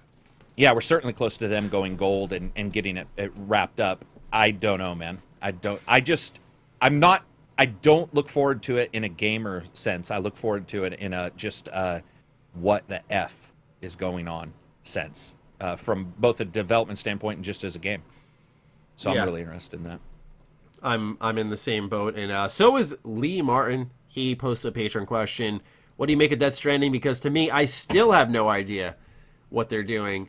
Yeah, Lee, I agree. I watched about half hour of it. I was just about getting ready to go to bed. I saw it was live on YouTube, so I watched a decent amount of it. It was designed to show off the gameplay loop. The one thing I'll start off positively because I feel like I've really cranked on this game a lot. One thing I really did like is when the action picked up, they ran into those mystical creatures, and he started shooting them with like a bowler's gun, and it was wrapping them up. But then he got taken away, and you saw him sort of going through like black water, we'll call it. And he came up and he had to do like a boss fight, and I was like, oh shit, this is kind of crazy. And it was like a pretty epic dynamic moment that once he took down the boss, it settled down, and it showed the sort of co-op element in the game, where like another player came in and started to help and give supplies. I thought that was really, really neat. But outside of that, when he pulled up on an enemy camp, it kind of reminded me of Metal Gear Solid 5 with less features. Yeah. He was doing some stealth attacks. He used the bowler's gun again. It looked very limited in that manner. And then, he started driving around. I don't know. It looked very sandboxy, but then his fucking piano wire attack was one of the jankiest looking animations. I actually saw Twitter before I saw the video. People were like, what are the animations? What is it doing right now? And it's like him grabbing this wire to garrote somebody, and they're like clipping through each other, and I'm just like, what in the hell is happening? Especially only 2 weeks away. Yeah. So I don't know, or 2 months. I apologize. Right. You're good. Yeah, I don't know, man.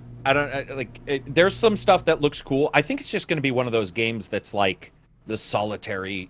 What is it like to be a solitary person in a unique world, and almost Dark Souls we talked about like mystery and not really knowing. I have a feeling for at least 90% of that game, it'll be like, we're just throwing you into it. There probably won't be any expositions. There probably won't be any long, drawn-out narratives. It'll be more about just experiencing this fucking weird world, and sort of uncovering odd things you can do. Because I'm sure he's hiding some stuff, obviously. Yeah. But he put like 2 ladders down, and they treated it like it was some amazing thing. And I was just like, whoa, this is... I just don't know what's happening right now. Yeah, I mean, you're delivering packages... I saw that. Parts of the United States from, I think it's east to west you're going. Mm-hmm. Yeah, because didn't it say he's following in the footsteps of the president's daughter who did the trip prior or something? Yeah, I don't know if she failed or not. I'm guessing she failed. Yeah, and he's maybe you're tracking down the larger mystery of what's happened.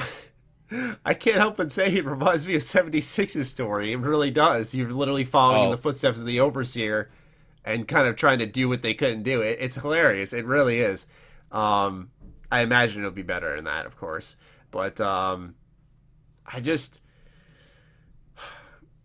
can't understand. I can understand the intrigue. I can't understand excitement for this game, though, because nothing it's shown me has been exciting. Like, oh, looks new. It looks very different. I would agree with you that the boss battle looked cool when the creature, the 4-legged, like, giant rhinoceros hippo thing, was leaping onto different platforms. They were moving in the water. Like, it looked like things were off-kilter and, like, affected by weight on the platforms. That could be fun. But I don't know what's between that. Yeah, exactly. It's a lot of running. And I know sometimes tension isn't delivered well over a live stream, so like maybe those moments where those creatures appear that could take you to that boss, you know what's happening on the other end if you do get taken away, so you're like, oh shit. Like you just freeze up. Like maybe it's a little bit different when you're in your room doing that. But I can't really say I'm into this. I'm gonna hopefully review it, but I can't say I'm digging what I'm seeing right now. Yeah, and sometimes I don't know what I'm seeing. Which I guess is cool. That's one thing. There's few games in the world where they're this filled with, like, what the fuck? So, at the very minimum, it'll be cool to get a game like that, where I have a feeling everybody who gets a review copy, if anybody does, I don't know how he's going to do that, because he's...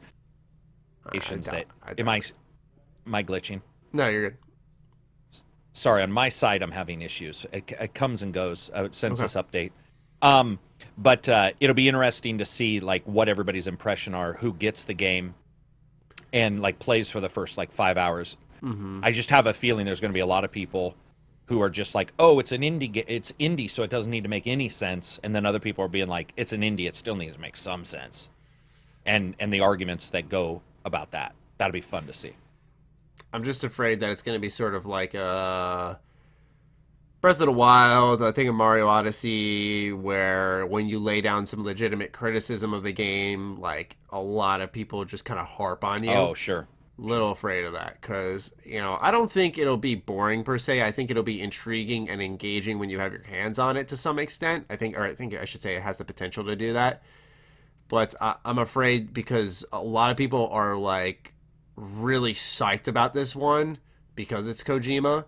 And I just keep warning people. I'm like, just be careful. But, I just get a little worried that, when you start to lay down the facts that people are going to be like, no, it's Kojima, no. And it's like, come on, guys. Like, let's be a little reasonable here. I'm not saying it's going to be a bad game, but I think I feel this is the first Kojima game that on the surface you can look at and go like, okay, we have legitimate things that are going to be discussed. Like, yeah, we saw 50 minutes of gameplay. That's like not a small amount. Yeah, I was gonna say everyone will argue that Cyberpunk, when we saw that loop, we were like, okay, that's enough to know about what's happening in this game.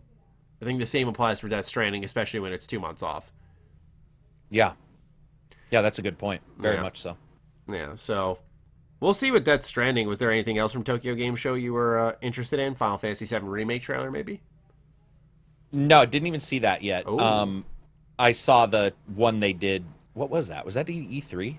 Where they showed him fight the octopus guy? I saw that, and I sort of know what to expect now, so I'm not jumping in. Smart. Once it comes out, and I'll play it. Mm-hmm. It looks excellent. So, Tokyo Game Show, I guess the only thing I'm really interested in, because I like the original, was Neo. I do like that game a lot, and so, or Noah. That's great. It depends on who you are and where you go on that pronunciation. I've always thought it was Neo. What is it? I thought it was Neo, but some people are trying to tell me it's Noah. Noah? Yeah. A lot of people were, I don't know. Maybe I'm being close-minded now, but how? Yeah, I don't know. But I liked the first one and a lot, and I'm a big like Japan like medieval weapons, Kurosagama and all that kind of stuff. So I'm really stoked for that, and that's earlier than I thought. I think they said early 2020. Wow. So yeah. I think at the end of that trailer it says that early 2020. That's awesome. So, yeah, it's cool. Yeah, Dragon Ball Z Kakarot caught me off guard with how early it's coming. January 17th, I was like, damn, that's like 4 months away. And that's one I'm psyched about, just as like a lifelong DBZ fan. And like it's literally my favorite franchise. I love Dragon Ball. So just to see a new take on Dragon Ball Z, and more so than anything, it's to be able to just live in that world. Like, we've seen the story 1,000,001 times. I'm not that excited about that. It's just to be able to be in that world and experience life as Goku, like doing little side quests and fishing and cooking and just an RPG. I just think that's awesome. I think it'll have kinks. It looks like it already does in the terms of like exploration and maybe repetitive combat, but it looks fan servicey. So we'll see. We'll see how that pans out. Resident Evil, though, did you get a chance to look at the gameplay trailer that that came out for the Project Resistance? I did. I'm not a big fan of that async kind of gameplay anyway, one versus multiple. I like the idea that somebody was telling me it's like you're a zombie, like a smarter zombie or something like that. So one of the characters like go room by room, spawning and setting up traps, and then you could play as Mr. X. I thought that was really cool. Yeah, Mr. X would be cool. Yeah. So I mean, I have no problem with spinoff whatsoever. Like, I'm a big fan of the Yakuza idea where they're doing that with Yakuza. Hey, if it works, it works. There's nothing wrong with that. So I'll be into it, but I will say I do feel like it's got a very Metal Gear Solid. What was that game that sucked with the zombies? Oh my gosh, what was the name of that one? It came out last year. Yeah, that came and went. Holy crap. Yeah, and it feels budget to me. What I saw looked really budget in that trailer. It was like the same engine as 2, but there was like jank. Yeah, so that was I saw it. I was interested in a little bit, but it didn't do a lot to make me go, oh man, this thing looks amazing. You know, look that up. No, I'm looking up, the 2018 Metal Gear game. Survive. Yeah. Metal Gear Survive. Yeah, split-off games can be amazing. They really can. It just depends on how they're performed and what they're trying to do with it. $10 at Walmart. Wow. That's about 15 too much. Mm-hmm. Did you play that to completion? No, fuck no. Okay. Yeah. No, only played about 4 or 5 hours and then turned it off. I was like, I'm done. Because I got it after review. Props for even picking it up at that point. Yeah. Well, I've done that twice now. Once last year and once this year. I did it this year with Blair Witch, and that was a disaster. Really? Probably, yeah. Wasn't a fan of Blair Witch at all. Yeah. But again, horror, it's hard. Yeah, it's hard. I've seen people go back and forth on that one. So I've seen some really good stuff. I've seen it's all right. Yeah, that game is. I can't get into the horror holding a camera thing like Outlast. Yeah, Outlast. Yeah, they did that, and then now we're seeing Blair Witch do that. And I'm just like, okay, Didn't Amnesia do it too? 1 and 2, Amnesia, the ones where you're in the asylum. You're always in an asylum. What am I saying that for? Yeah. But every game seems like it's doing that now. But I thought Amnesia might have done that as well. I could be wrong. Maybe they didn't. I just remember, was it Cry of Fear? Cry of Fear. I think Cry of Fear is the name of it. The free-to-play game on Steam? Horror? No, I didn't play it. Oh. But it's the same way? That one's creepy. Oh, it's creepy? It's got a really cheap jump scare in the beginning, but what I played it on stream once, and I'm an easy fucking target.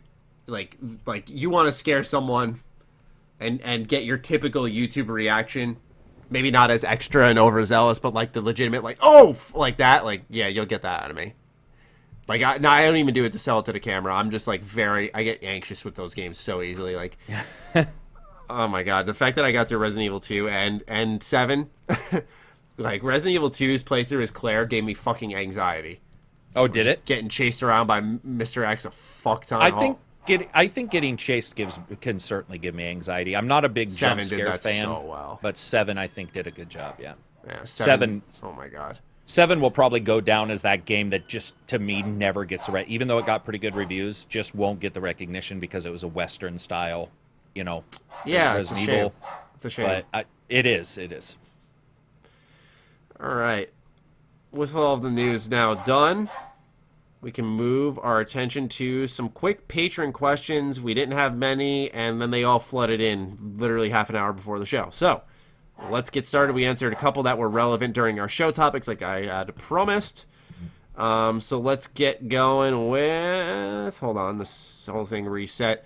Coleman, what degree makes you a more better qualified game developer? Computer science, psychology, or game design?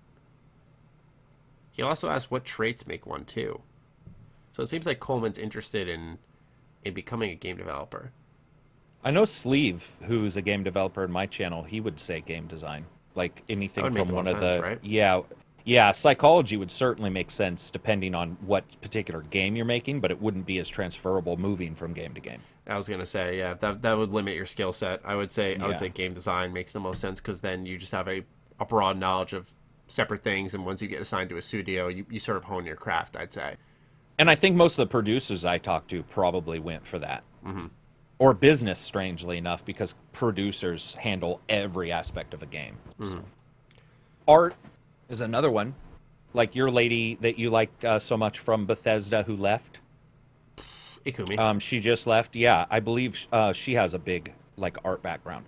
Art is a huge deal too, because you have to control what everything looks like in a game. Music. Yeah. Pretty much anything that goes in entertainment. Pretty much. Yeah. I think for the bigger drawn-out ones, though, game design would give you the most skills for bouncing around in this day and age. Yeah, because then you could do models, you could do level design, enemy design. There's just so many different parts of game development. It's crazy. As for traits, that's sort of up to you, Coleman, because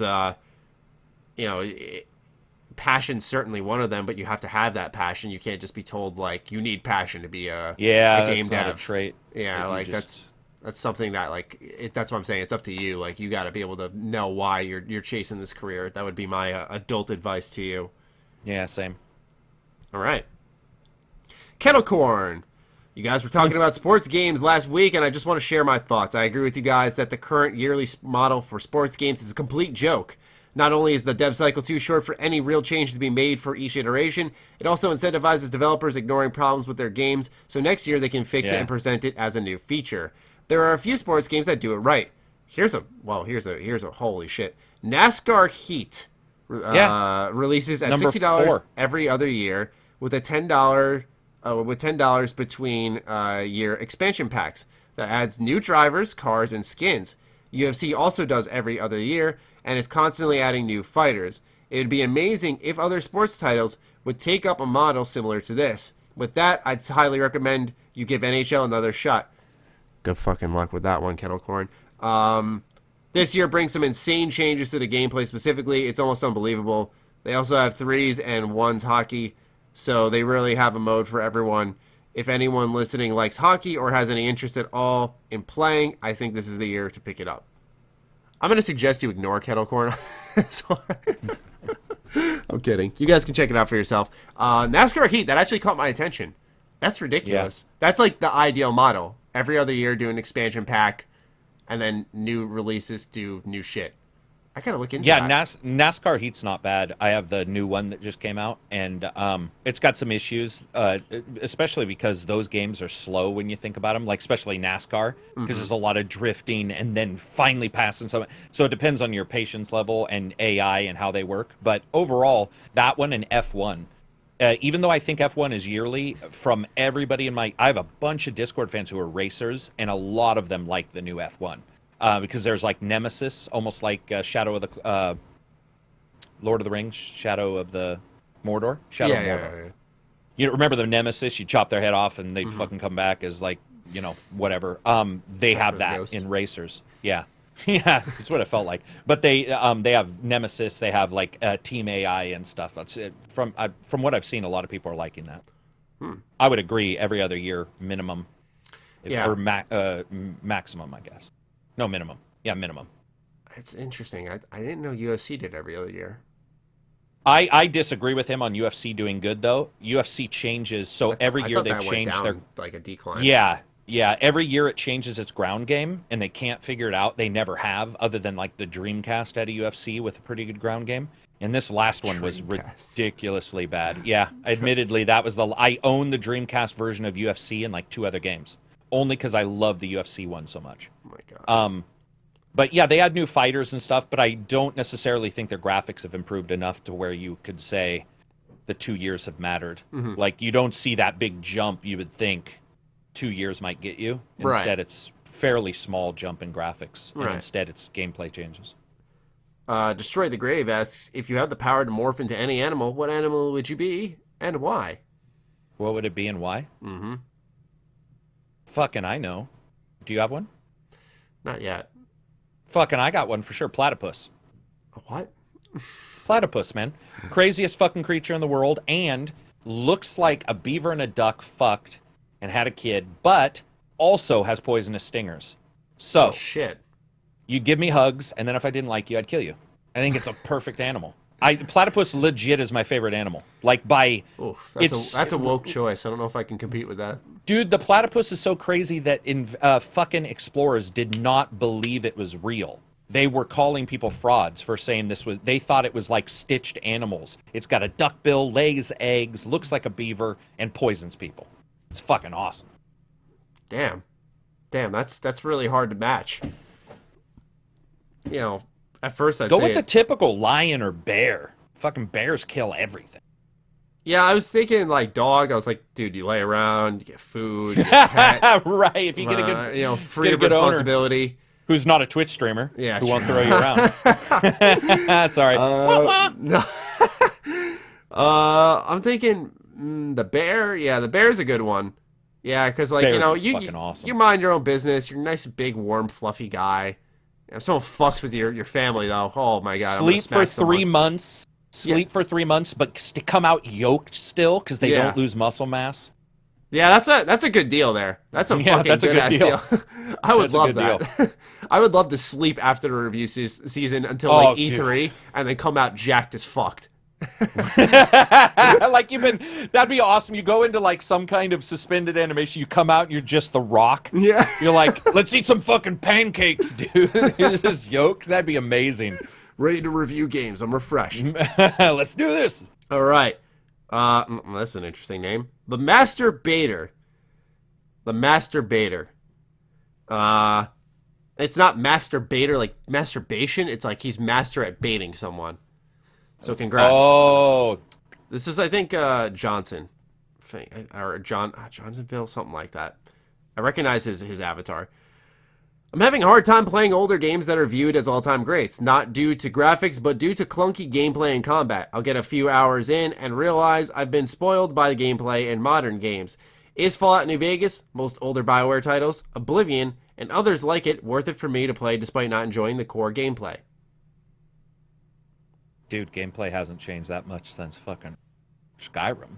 Yeah, especially in the case of Oblivion. Right? Oblivion just has quicker animations. Or Oblivion, sorry. Yeah, exactly. And I think they're not even that clunky compared to today. Yeah. Look at Greedfall. Would you honestly be able to argue that Greedfall, even though we like it, is a huge you know what I mean? Like, no. It's like it's on par with it's like The Witcher. Yeah. I don't know. And that was like what, 4 years ago? Yeah, right. Right. So it's exactly right. New Vegas I understand a little bit. You know, I think when I was playing it for a couple of days for some streams, the shooting was so bad feeling that I just kind of relied solely on VATS. What is it, like robotic or not robotic, but like stiff or something? It's I wouldn't even say stiff. It's just the aiming's trash. You know, it doesn't feel good. Yeah. You know, it's strange. And I get why. Oh, go ahead. I apologize. No, there was nothing more. I get why it's bad. I just, you know, it definitely feels off now. I was gonna say, would you not agree that our favorite game of all time is one of the jankiest, which is KOTOR? I mean, look at the animation for leaping into battles. You look like a fucking rubber doll just being thrown into it. Yeah, if you have jump attack, you just like literally teleport and land on someone. Yeah. And you're like, it looks like a bad drummer, and it's just, yeah, man. I think my suggestion would be learn to enjoy some of the jank. I think it adds a little personality to these titles because it just, I don't know if it sounds right saying it but out loud, but it just feels like people actually worked on it, because I feel like, you know, people are made of their successes and the mistakes they make, and I feel like when you see some mistakes on the surface, like, you know, KOTOR 2, you know, I'm starting to sort of shape into liking that as much, if not more, than the first one. And you know, there are cutscenes that, like, you're in your imagination, you could tell the developer was like, now the Jedi's gonna jump in front of this other Jedi to stop this attack, but in all actuality you see the Jedi who's attacking force push, everyone does the same animation to get knocked on their back, and then your Jedi kind of like does the same, like this walking animation, and then steps in, and it's just like, what the hell happened? Was that supposed to be like epic? Was, you know? Or remember the shock animation in the KOTORs? Like, yeah. Everybody has the same. Yeah. And so, I don't know. I just kind of enjoy that clunkiness a little bit. Clunkiness is probably not the right word, because I don't like clunky combat, but the jank in the terms of, like, you know, a little rough around the edges, I think, because you can see direction when it's good and when it's bad in a game. You know, Anthem's a sign of, like, bad direction. Like, that was just You returned to Jade Empire. What did you think? Not returned, I'm sorry. This was your first time in the last 2 years, right? When you played it? Yeah, first time ever. And, yeah, that's one... What did you think of that? That's a perfect example, actually. No, I liked it. I thought it... I guess, I don't know. You have to be able to look at it through a lens, right? Like, you have to go in there knowing, like, oh, this is ancient. But I'm like, okay, this is a game from, what was it, like 2006? Oh, yeah. A long time ago. Yeah. So I'm like, okay... Expectations have to be in check. They were mostly blown away in the terms of combat animation, where you could, like, flip over people. I mean, it was exploitable combat for sure, but yeah, I was like also looking at it as a case study. I was like, okay, this is kind of what led them to what Dragon Age 2 combats would eventually be. Yeah. And so, yeah, I think you should be able to try to look past some of these games, because, like Karak said, I don't think the gameplay has advanced that much, at least systemically. Maybe smoothness in some areas, but you know, even these old games get updated. Borderlands 1 Game of the Year edition. Yeah, true. Smooth as fuck.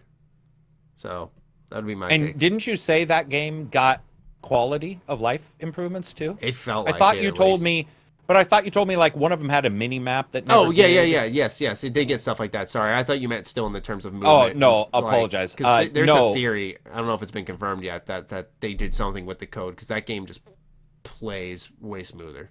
And the field of view adjustment is there, which is new, and that's way better. Yeah, it just it plays so nice. Gotcha. Holzer19 asks, are either of you into stand-up? If so, what are your top 3 comedians? Bill Burr, George Carlin,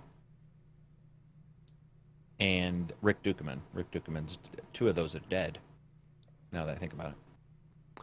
I don't watch stand-up. Do you watch movies with stand-up comedians as their main characters? Have you ever done that? Like Blue Streak had Martin Lawrence. It's a little... You would have probably not been old enough to watch that without your parents shitting. But, you know... But do you know what I mean? Like Chris Hart with The Rock. Chris Hart's done some movies. He's that can be legitimately funny in some movies. Robin Williams? No, not Robin really. Williams? No, really? No. Oh, no, okay. I try to tell people all the time. I always surprise people with my lack of movie watching. Right. No, that is true. You're pretty upfront about it. Yeah. Let me think. But it's just like, now I want to know. Yeah, I don't know. I used to watch... What did I watch when I was younger? I don't even remember, man. So... I don't even remember. Okay. Okay, so movies are sort of out unless it's like a blockbuster, right? I mean, like a Avengers, you might go see. But it's more so lately in the last year and a half. I'll say I've been better at watching current shit, but I haven't gone back and watched a lot of old shit. So it's like when people start calling back, it's like really spotty, like really. Yeah, spotty. And if you didn't watch Robin Williams, who only recently passed away, but did some big movies in the last decade, then I would assume you probably don't watch him, just because he's probably one of the premieres that you would have seen. Or Chris Hart, like I said, who in the last 10 years has sort of become Big Mama's House. Did you ever see those movies? No. Okay. Oh wow, this is interesting. So you just trying to think of even a big... What about Jim Carrey? Yeah. So... I'm trying to think of a movie for... Oh, man. He hasn't done a lot of those. Oh, no, you know what I'm mixing him up with? I'm sorry. I mixed him up for a second with Adam Sandler. Not even the right person. Oh, okay. Well, Adam Sandler to some people is a comedian. Have you liked some of his stuff? I thought Click was hilarious, but people fucking hate Click. I thought that movie, like, where he kicks... Click is the... depressing one with the remote. Right, yeah. Well, yeah, I guess because it did have those moments, but like I thought it was fucking hilarious when he like stopped time and just kicked some guy in the balls and smacked him in the face. Like that shit. I have like such a tacky, immature sense of humor at times. That is funny. Though. Yeah, I don't know. I get such a kick out of that. So, but that's also because like as a kid, I thought that like where he pauses time and like slaps his boss in the face, like. just that shit that sense of desired vengeance. I was gonna say that shit that everyone wanted to experience. Yeah, I know that. Yeah, that's the only one that comes to mind. I cannot say Adam Sandler's like a favorite comedian of mine, but it's just, I just don't watch much because a lot of the humor I get is driven through like animation work. Like I thought Wreck-It Ralph might have been Wreck-It Ralph 2 may have been one of the most relatable, hilarious movies I've ever seen because it like truly understood today's internet. Games. And like people such as me and you. Yeah. I've never had a movie speak to me on such a level occupation wise, and my girlfriend turned it on just because sometimes when she wants to go to bed she'll need to have like just sound on. It helps her. And so she's like, I'm gonna put on this movie. She puts on Wreck-It Ralph 2, and so I'm sitting in bed, I'm just like, oh, this is pretty fucking funny. And like I end up putting down my Vita or my Switch probably, and I was just like, I just got so wrapped up in it. I watched the whole thing. It was one of the funniest movies, man. I love that movie. But so that's the thing is I don't sit down and like watch a comedy film. Comedian. Yeah, or something like that. Yeah, I'll like get it through like an animation. I don't know. That's how it just I think that's pretty normal because a lot of people grew up learning about comedians via Toy Story. Because like a lot of people didn't even know who, not Tom Hanks, but Rick Allen. What's his name? Tim Allen. Tim Allen. Yeah, they didn't know he did Home Improvement. It was too young for them. It was too young That's for me. That's a good show. Almost. I like that show. It is a good show. And like his Last Man Standing is probably one of the funniest TV shows I've ever seen, and it's going right now. I mean, it is legitimately like I watched that with my grandma. Yeah, dude, I love that show. So I can see why you would find Wreck-It Ralph like relatable, and then some people probably go and go, who voiced that, and that's how they get into it. But I don't know if stand-up comedy is as popular unless you own Netflix and you're looking for it as it used to be. Yeah, because a lot of movies have it in it now. Let's see here. Heretical Shork, we kind of answered your question. That's why I didn't include it in the topic, because he said, what are your opinions on Resident Evil Resistance? We got into that, so that's why that was not really included, because we kind of knew it would be a part of the news. Rich Richard asks, if you guys never got into video game-focused YouTube channels for a living, what would you want to do for a job? Writer. I want to work with animals. Oh, dude, that'd be so fun. Well, not in a vet though, right? Not somewhere where you're killing them all the time. No. But you're talking about like. I originally, back in 2017, I remember I was sort of at a crossroads. My channel wasn't doing well. I wasn't going to leave. But I remember this. Yeah, Continue. Yeah, I definitely had a lot more free time than I do now. And I was struggling. I was like, fuck, like I feel like I don't have much of a life outside of YouTube. And I remember I was going to sign up to volunteer in an animal shelter. And when I did, I actually never even got a call back, which was strange. But I think everything happens for a reason, because after that, my channel started to pick up. So I was like, okay, this was meant to be at this point in time. But yeah, I'd always want to work with animals in some way if I didn't do YouTube. I've always been a believer that I've never been a guy who chases the dollar bill. I need money to live and to eat and to enjoy certain things, sure, but I've never been like, I want to get loaded, baby. Like, yeah, I've never been that type of guy. I just care about having my friends, family nearby, and just enjoying what life has to offer. And I think animals are a big part of that. So I've always wanted to, at some point in my life at least, work with animals. Originally what I was looking at was being a vet tech. That was something that I was considering as like a part-time job for a while, and then moving it into full-time. But it was just like I didn't feel like the timing was right. So that was something I was interested in, because I know vet tech sometimes has to, like you kind of mentioned, like you get your hands a little dirty. But yeah, I just feel like that's part of the job at times. But like what, I guess I feel like every facet of animal work is sad. Like if I was an animal rescuer, rather. Right. You see some fucking horrible shit, man, and it can be dangerous too. So that's where I kind of stand on that. There's a job that they were applying for. You can't get it at job as an American, which is too bad. But basically, you go over to Africa and you kill poachers. Wow. And yeah, I went there, and I'm a big anti-poaching like fanatic. The idea of it makes my blood boil, and I will admit I legit started looking into that for a while prior to doing, because I'm so anti-poaching, and people like what they do is ridiculous. Whether it's on it's inhumane. Ships, it's revolting, and like the pure rage. I probably would have never passed a psychological exam, because I'd be like, well, we'll capture them, and I'll be like, capture them? What the fuck are you talking about? We don't take prisoners where I come from. The sequel. Yeah. But, yeah, animal stuff would be great. I don't know, dude. You got more heart than me, because if I could not do a pet, I'm getting angsty thinking about being a vet tech, because I couldn't even handle, like, a dog coming in hurt. I have a hard time going to the pound or not pound, but, like, the vet with my own dog, because I always know, even if I'm just going for a checkup for my dog, there's going to be somebody there, dogs got cancer or whatever, and that it guts me to the core. Yeah. So you got more guts than me. I could never have done that. But like you said, they didn't call back for a reason. Yeah, exactly. So things work out. Exactly, because after that, the channel picked up, and then I've really doubled down on what I was doing in 2018, started researching a secret project. Things really came together in like December, where I knew it was going to happen. So I teased it, saying like, hey, like this is something that is going to happen sometime next year. I originally said in the spring, but hey, let's just say paperwork's a fucking interesting ass thing. Yeah, no so, and by the way, this does not mean at all like I'd be leaving my channel or anything. Karak knows what it is. It very much involves everything I've been doing, and it's amounted to this. It's awesome. And if you're a patron, you already know about it.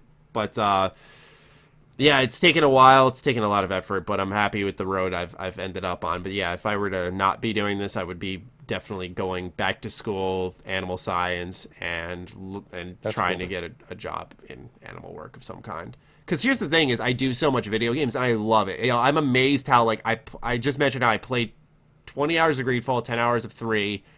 I've been working around video games a ton. We're doing a podcast about games, and I'm not tired of it at all. Like I'm more excited than ever.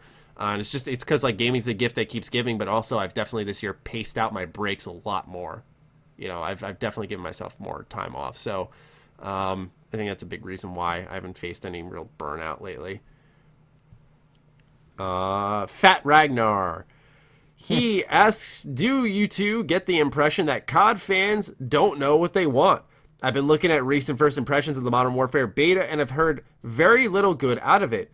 I don't really, he says, I don't really, and, so he forgot a word there. Fat Ragnar, please review your message before submitting. Gosh. I don't really have an interest in buying because I am neck deep in backlog hell. But I was just curious. I know it's a meme, but COD fans seem to always hate the newest release, and it's made me question if they even know what they want. Here's the thing is I wasn't a fan of the alpha. I haven't played the beta, but if people are looking for change, I mean, a lot of that is in Modern Warfare, it seems. It feels and plays a lot differently than any prior COD.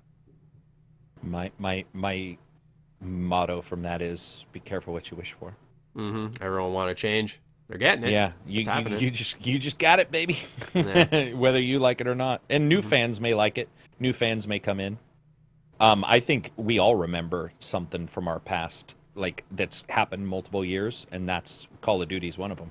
Yeah. Where like you remember all the good parts from all of the separate ones, and you rate every new one on all of those positives. And I'm telling you, it's almost as bad as like rating your current girlfriend against all your past ones. She'll lose every time because all you're remembering is those good things. Maybe you'll remember some bad things. Not in my case. No, not in your case, but most cases. Most cases. Yeah. And you get those situations where you hold on to too many things. Mm-hmm. But I personally, what I saw looked interesting. I didn't know you didn't like the alpha. What I saw of the alpha looked highly like different. It looked. I saw the 2D or 2 versus 2 where they were in that small room, and I just that don't think to the game me was meant to be played that way. Oh, gotcha. Yeah. Well, I mean, you could call it something else too, but I mean, overall, what I saw there looked more interesting to me. Oh, cool. But I haven't got hands on either. So. I have a beta code. Do you want it? I'm not going to play. No, I'll probably gives you 2 days early, maybe. I think I've just skipped out on even covering it because didn't we get beta codes just like last week? I think I got a code in an email. Yeah, just in case you didn't. I figured it out. I sat on it because I don't know what to think of it, and I'll just too much jump shit to play right now. It's so true. There is so if we're not doing big games, I can tell you. If Maddie's email is anything like mine, it's still filled with a bunch of people saying they're releasing games. Mm-hmm. And it can get a little overwhelming. You need to pick and choose. Yeah, exactly. Because I'd love to cover either Code Vein or The Surge 2, and you're just like, 2 games in the same genre, what the fuck do I pick? Yeah, right. It's tough, and especially I'm still playing Greedfall for its review.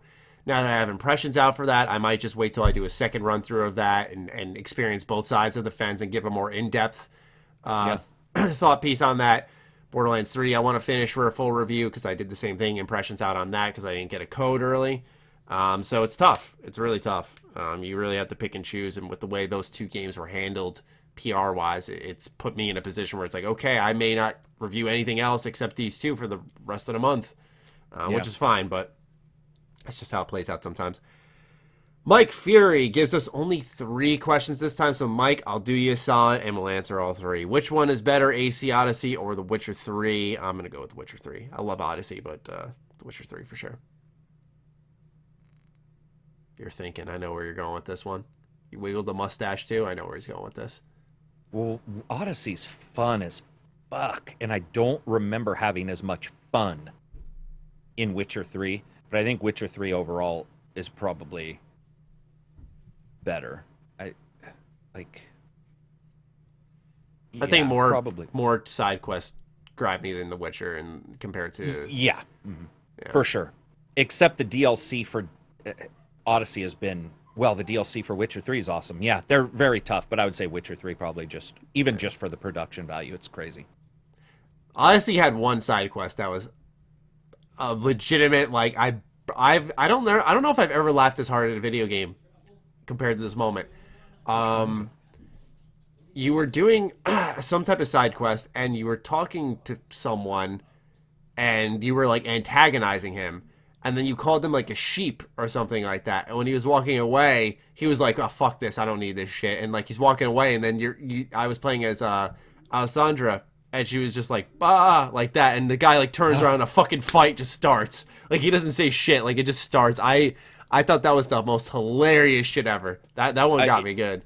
They also have the one where the guy's in there fucking the sheep. He's got he's got the orgy. That's where I thought you were going, and I did laugh at that. That was funny too. I legitimately laughed. They had a lot of good, we were talking about humor, but Odyssey actually had a couple very funny side quest things that occurred. The side quest wasn't funny, but yeah.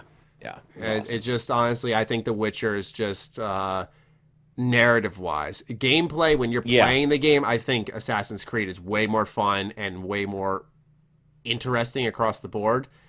The Witcher just isn't that interesting to me when it comes to like mashing your attack button and then choosing sides. I feel it's like one or the other, not like a creative mix of both. At least with Assassin's Creed, it's like, I'm gonna fucking Spartan kick this guy off a cliff and send him like 20 miles far. Like I just that feeling is it's like you said, gamified. We were talking about something else earlier. It's very gamified, and I'm happy they kind of went with that route and just had fun with it. So am I, very much so. Will Karak ever cut off the beard, or will Matty let his grow like Karak's?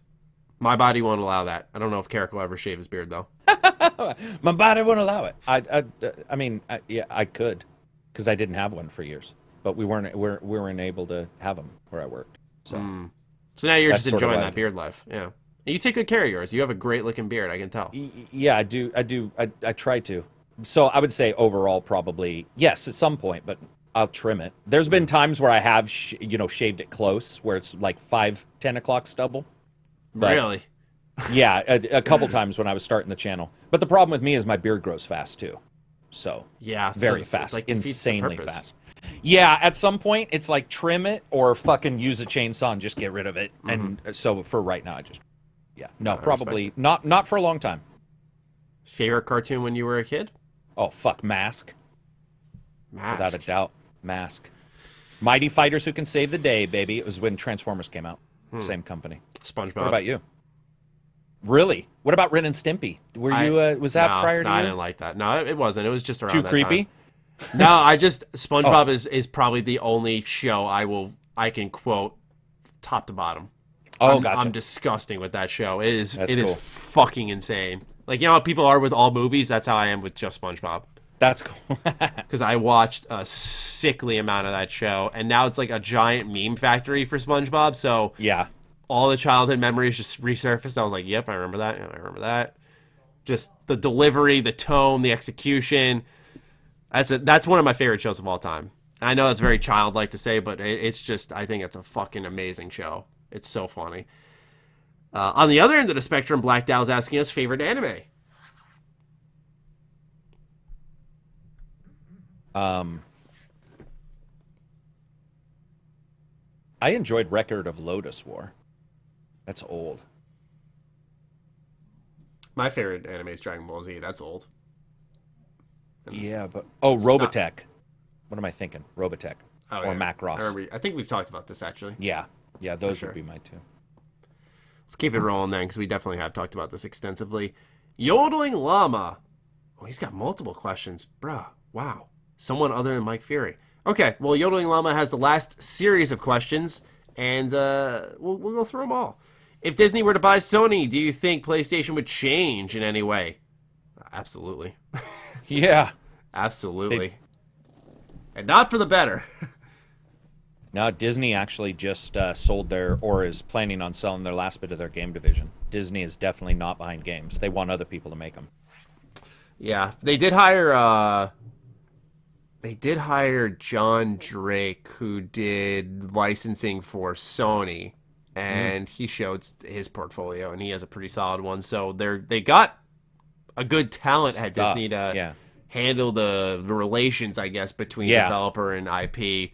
We'll see what that produces, but outside that would be a horrible buy. Yeah, I agree. Yodeling Llama also asks us, what obscure animes do we like? Man, I'm trying to think. A lot of anime I go off of is friend recommendations. I'd say obscure wise, you have to give me a sec because I have to remember the name. It was an incomplete anime. It was a summer anime. It was really good, and then in the middle they cut out a whole part of the story because it was an anime on a budget. And they didn't think it would be popular. And since the show was already produced, this whole chunk of the story is just missing. It just straight up goes like episode ends, story. They don't even tell you story skipping. It just skips. Oh, just interesting. I've never seen anything like it. I think the name of the team you're on is called like Night Raid or something like that. My answer is I just don't like anime that much. So other than Robotech and Macross, I think that's Samurai Champloo or whatever I watched a little bit of. Akame got Lotus killed. War. Sorry, didn't mean to interrupt. No, go for it. What's it called? Akame got killed. That's what it is. That is what it is. Yeah, I always forget it. 24 episode anime. I don't know if it would be considered obscure. I haven't watched enough to say I dive into that level because my philosophy, and it's why I also haven't watched a lot of movies, is games demand so much time. And usually, when I have that free time that could be spent watching a show or a movie, sometimes I do. Very rarely, but sometimes I do. But most times I'm like, I want to go back and play a game. You know? Yeah, right. Like I love, not that people can't love games and movies, but I just love games. Like I just want to play more games. Like I'll start, like I could watch a new show, or I could start a new playthrough on Greedfall and see what Evil's like. And it's like, that's a whole new experience right there. Let me just go do that. I could do better on balancing, for sure, though. The Simpsons, Futurama, or Rick and Morty? Man, I fucking adore The Simpsons, but I do have to say Rick and Morty's funny as fuck. That's one I want to watch. I've heard a lot of good things about Rick I would say Gravity Falls beats them all, to be honest. Gravity Falls. Yeah, Gravity Falls is only 3 seasons of people. It's phenomenal. Like, see, I haven't watched... sorry, you were going. Keep going. No, it's phenomenal. That was it. What were you saying? No, I haven't watched much Simpsons. I've watched a little bit. I watched a lot of Futurama when I was younger, because I used to... You couldn't have put Family Guy on this list, because I thought Family Guy was the funniest shit for like 8 seasons. I loved that show. As you guys can tell, I like cartoons. Like, I definitely... too. I like watching shows with real people, but I think art has always been a thing since I was young that's always just popped to me. I love art. That's why I'm also... Not why, but like one of the reasons I love my girlfriend. She is an artist. I love art. I think also the cartoons just, they're different years too, Matty. Like, Simpsons is probably not as audacious as, like, let's say, South Park. So a lot of people who watch Simpsons would be like, this isn't really that crazy. It was crazy at the time. Like, that shit would get you kicked out of school, you know, if you, like, showed up with a Bart Simpson shirt on. And now it's nothing. And then, you know, and then each one steps it up, I think. And Family Guy's been, you know, overturned by some other game or some other cartoon. Each cartoon goes a little farther and a little farther as well. And then, like you said, art matters. That's why I think I like Gravity Falls so much, because their art is just phenomenal. Interesting. I'm surprised you haven't seen Gravity Falls, Matty. No, honestly, when you were talking about it, Gravity Falls, that sounds like a serious sci-fi show where you travel through space and like. I was picturing like you know, a 7 out of 10 show that, you know, had like real life people in it. I didn't even know it was a cartoon until you just told me. Yeah, dude, it's about two kids who live in a place called Boring, Oregon, but it's considered a lie because it's the most interesting place in the world, and it's got like all the supernatural creatures in the world live there, and it's just like a joke because the writer drove through Boring, Oregon, which is a real place, and he was like, "What if this wasn't boring? What if it was the coolest place in the world?" And that's what the series is, and it's unbelievable. Like, It is crazy. I think you'd love it. You should at least check out an episode or two. It's yeah, crazy. I mean, it's funny because like I've seen other cartoons rise up. Like a lot of people love Gumball, Life of Gumball, or something like that. Life of Gumball. My friend obsessed over that show. He binged that because he would. When we went to E3, he was on like a work schedule from before he started a new job, so he was up at like 6 a.m. and somehow like, carried over into when he traveled to LA. So we wouldn't like leave for E3 till like 10:30. So he'd be up for 4 hours before us just watching Gumball the whole time. Have you seen Gumball? Is it good? He said, yeah, it's actually pretty funny. He sent me an episode that was he got sucked into a JRPG, and it was making fun of Final Fantasy the whole time. And when he like won a fight, he yelled "Yata!" Like it has. You could tell like each time they made an episode, they had like a conversation, and they were like, "Let's make an episode about that." Dude, so Gravity Falls has the same thing. They summon a Street Fighter character out who can't understand he's not in Street Fighter. And so he keeps beating everybody up and making the sounds. So he'll be like, old bit, 8-bit, he'll be like, gah, gah, gah, gah, gah, gah, gah. And the kid is using him as a bodyguard, and he keeps beating everybody up, and they're trying to stop him from smashing cars. Because I don't know if you remember, in Street Fighter, you could stop and smash the car and punch the car between. And he keeps finding cars and beating the shit out of them, and the kid's like, "No, don't fucking do." Oh, dude, it's I gotta look that up. Legit. I'll check out I'll check out the Gumball one too. I've never even heard of it.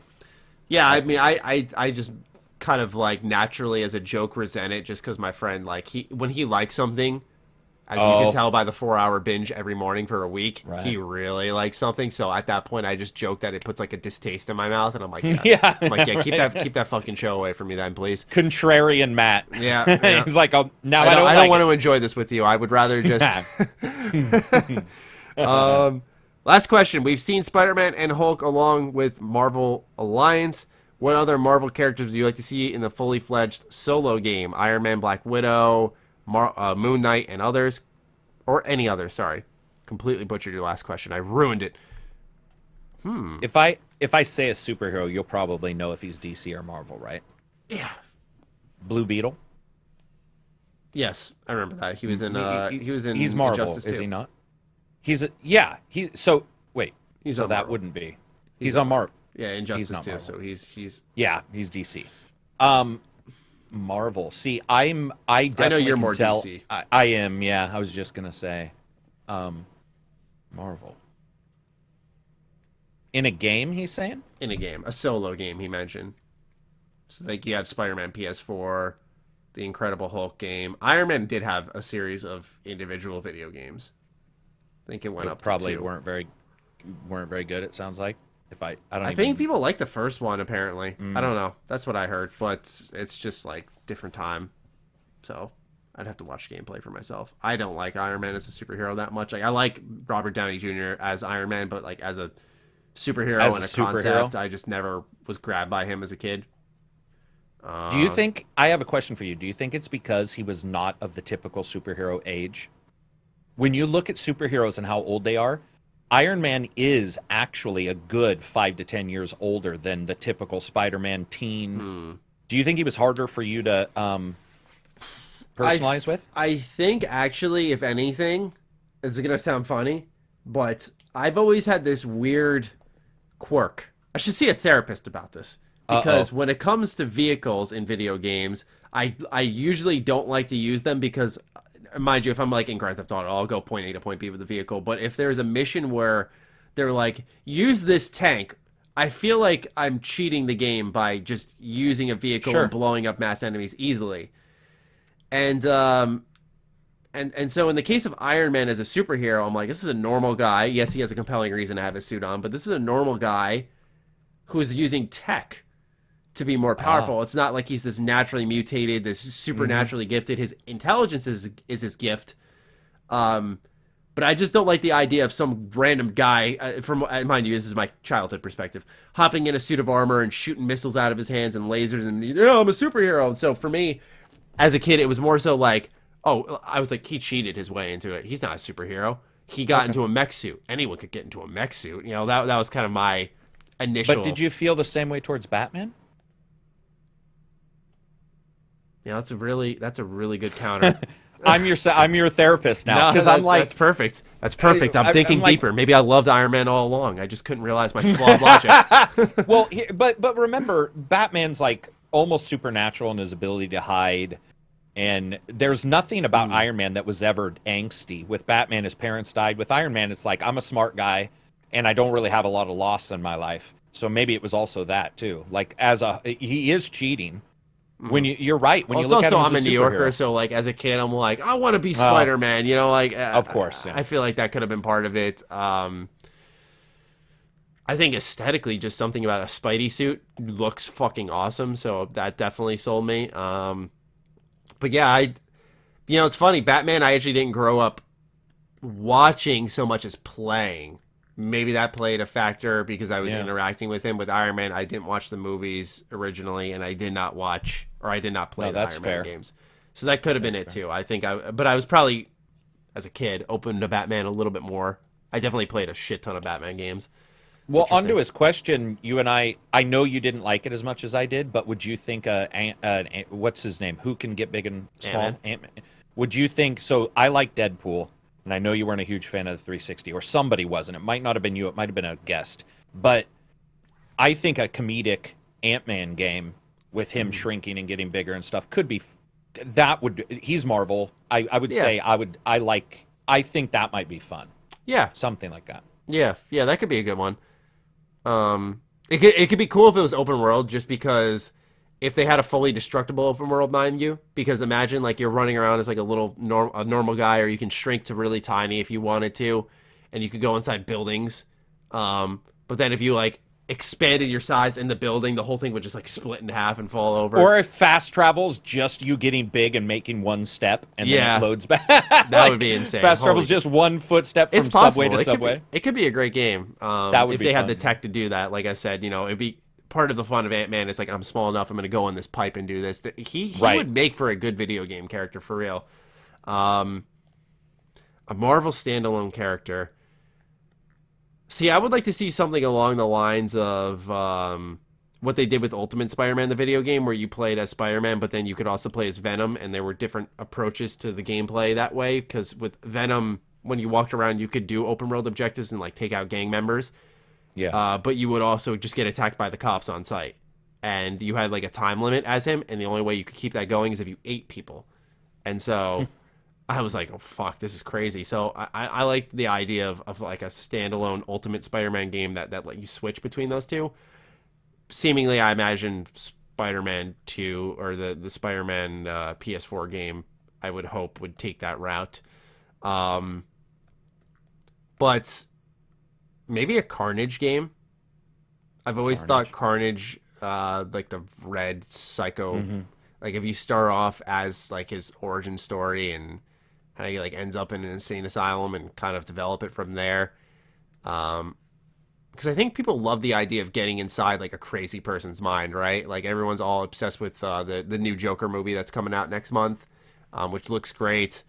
And I think like a game approach to that with Carnage could be cool, although he's not someone you feel as much sympathy for because he was just like a serial killer. But it's one of the few times, sorry, I didn't mean to interrupt you, but it's just one of the few times you have like a fucked up character who's just fucked up, and then he just continues that fucked up stage into his superpower. It's not like the Joker where it's like, oh, he was great, and then he just got really fucked by society, and now he's really messed in the head, and here's the result. I just thought that would be an interesting take, or approach, rather. I was going to ask you, would you be interested in a Nightcrawler game that had him like Teenage Mutant Ninja Turtles? Because he looks weird, but he's like in the sewers, a sewer base. Oh, dude. And like, what's wrong? It's not Marvel, but Ninja Turtles are superheroes in my eyes. That would be my superhero game. Well, yeah, but I mean, they've already been they've already had their game. Yeah. I was trying to think of something. They're not very good. No. They're not. I had somebody get mad at me, actually, because I didn't like it. They were all over me. But which one? Nightcrawler, the platinum one. Oh my god, I need to talk to that person. Holy shit. But Nightcrawler, I love that character in Alliance, the Switch game. Yeah, he's awesome in that game. He's got a unique world that I don't think would be as fun to play in open world because, like outdoors, because he's sort of like Batman. He needs to be in the dark and he looks weird. But the idea of like him having a subterranean base, using the sewers to travel, and like, you know, maybe figuring out something about his life, because I don't know a lot about him. I like his look though. Yeah. Well, see, here's the thing: is the X-Men are pretty ripe for that, because Wolverine had an amazing standalone game. I think it was X-Men Origins Wolverine for the 360 and PS3. Oh, fucking amazing game! Like really good combat, M-rated, insanely good. Funny enough, published by Activision. Really good game though. I think X-Men Destiny was the name of it that did this idea. But I'd love to have like a full-fledged AAA Marvel game where you create your own character at like the X-Men Academy. I forgot what it's called again. But you make your own character there, and you sort of do quests for different people and get sent out into like an open world or something. And it's sort of about your own hero interacting with the X-Men. I know it's hard to create a compelling story around that, but I would like that personally as like a Marvel game. Dude, imagine just a Mass Effect starting. You get to choose, you get to make your character with whatever, powers, but then you have 3 choices of like his background, and then that ties into you going at school and doing stuff. And I think they could do it, and I'm pretty much done with the main superheroes. So the idea of making your own is actually higher on my list. Sounds kind of like that Harry Potter game that got leaked and we never saw shit for again. I don't know what the hell happened to that one. That was kind of weird. I love those ideas. I would love the idea of like making your own stuff, especially Marvel. I mean, dude, it's after a while you're like, yeah, we know all this stuff, but it'd be so cool to have a side character and you get to choose a little bit of his background. Make your own dude. Right. It'd be really fun. I agree.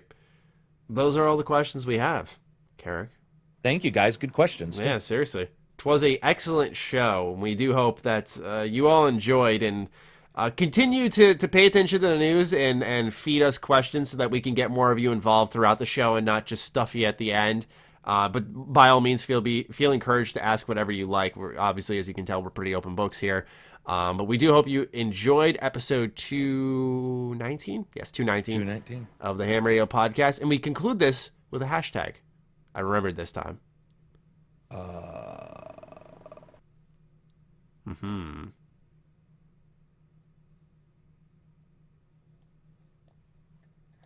We talked a lot about RPGs. Oh, we did. The choice. The choice. There we go. Hashtag the choice. Yeah. That works for me. You got this deep. You listened to the very last seconds. You let us know you're a special one. Tweet at any of the handles you see. At, what is it? Jeremy Penter. And at... Yep. I'm so used to just like looking up Karak when I search for you. I forgot your Twitter handle. And at G27 status. And you can tell us hashtag. Oh my God, I already forgot it. I was so busy trying to remember your handle. I forgot I was going to say be the hero originally, but you said the choice. The choice. Oh my God. All right. We're good. Clearly we need to shut this show down. We appreciate it. You all listening this deep, and we'll catch you guys next time at episode 220. Peace out. Peace out.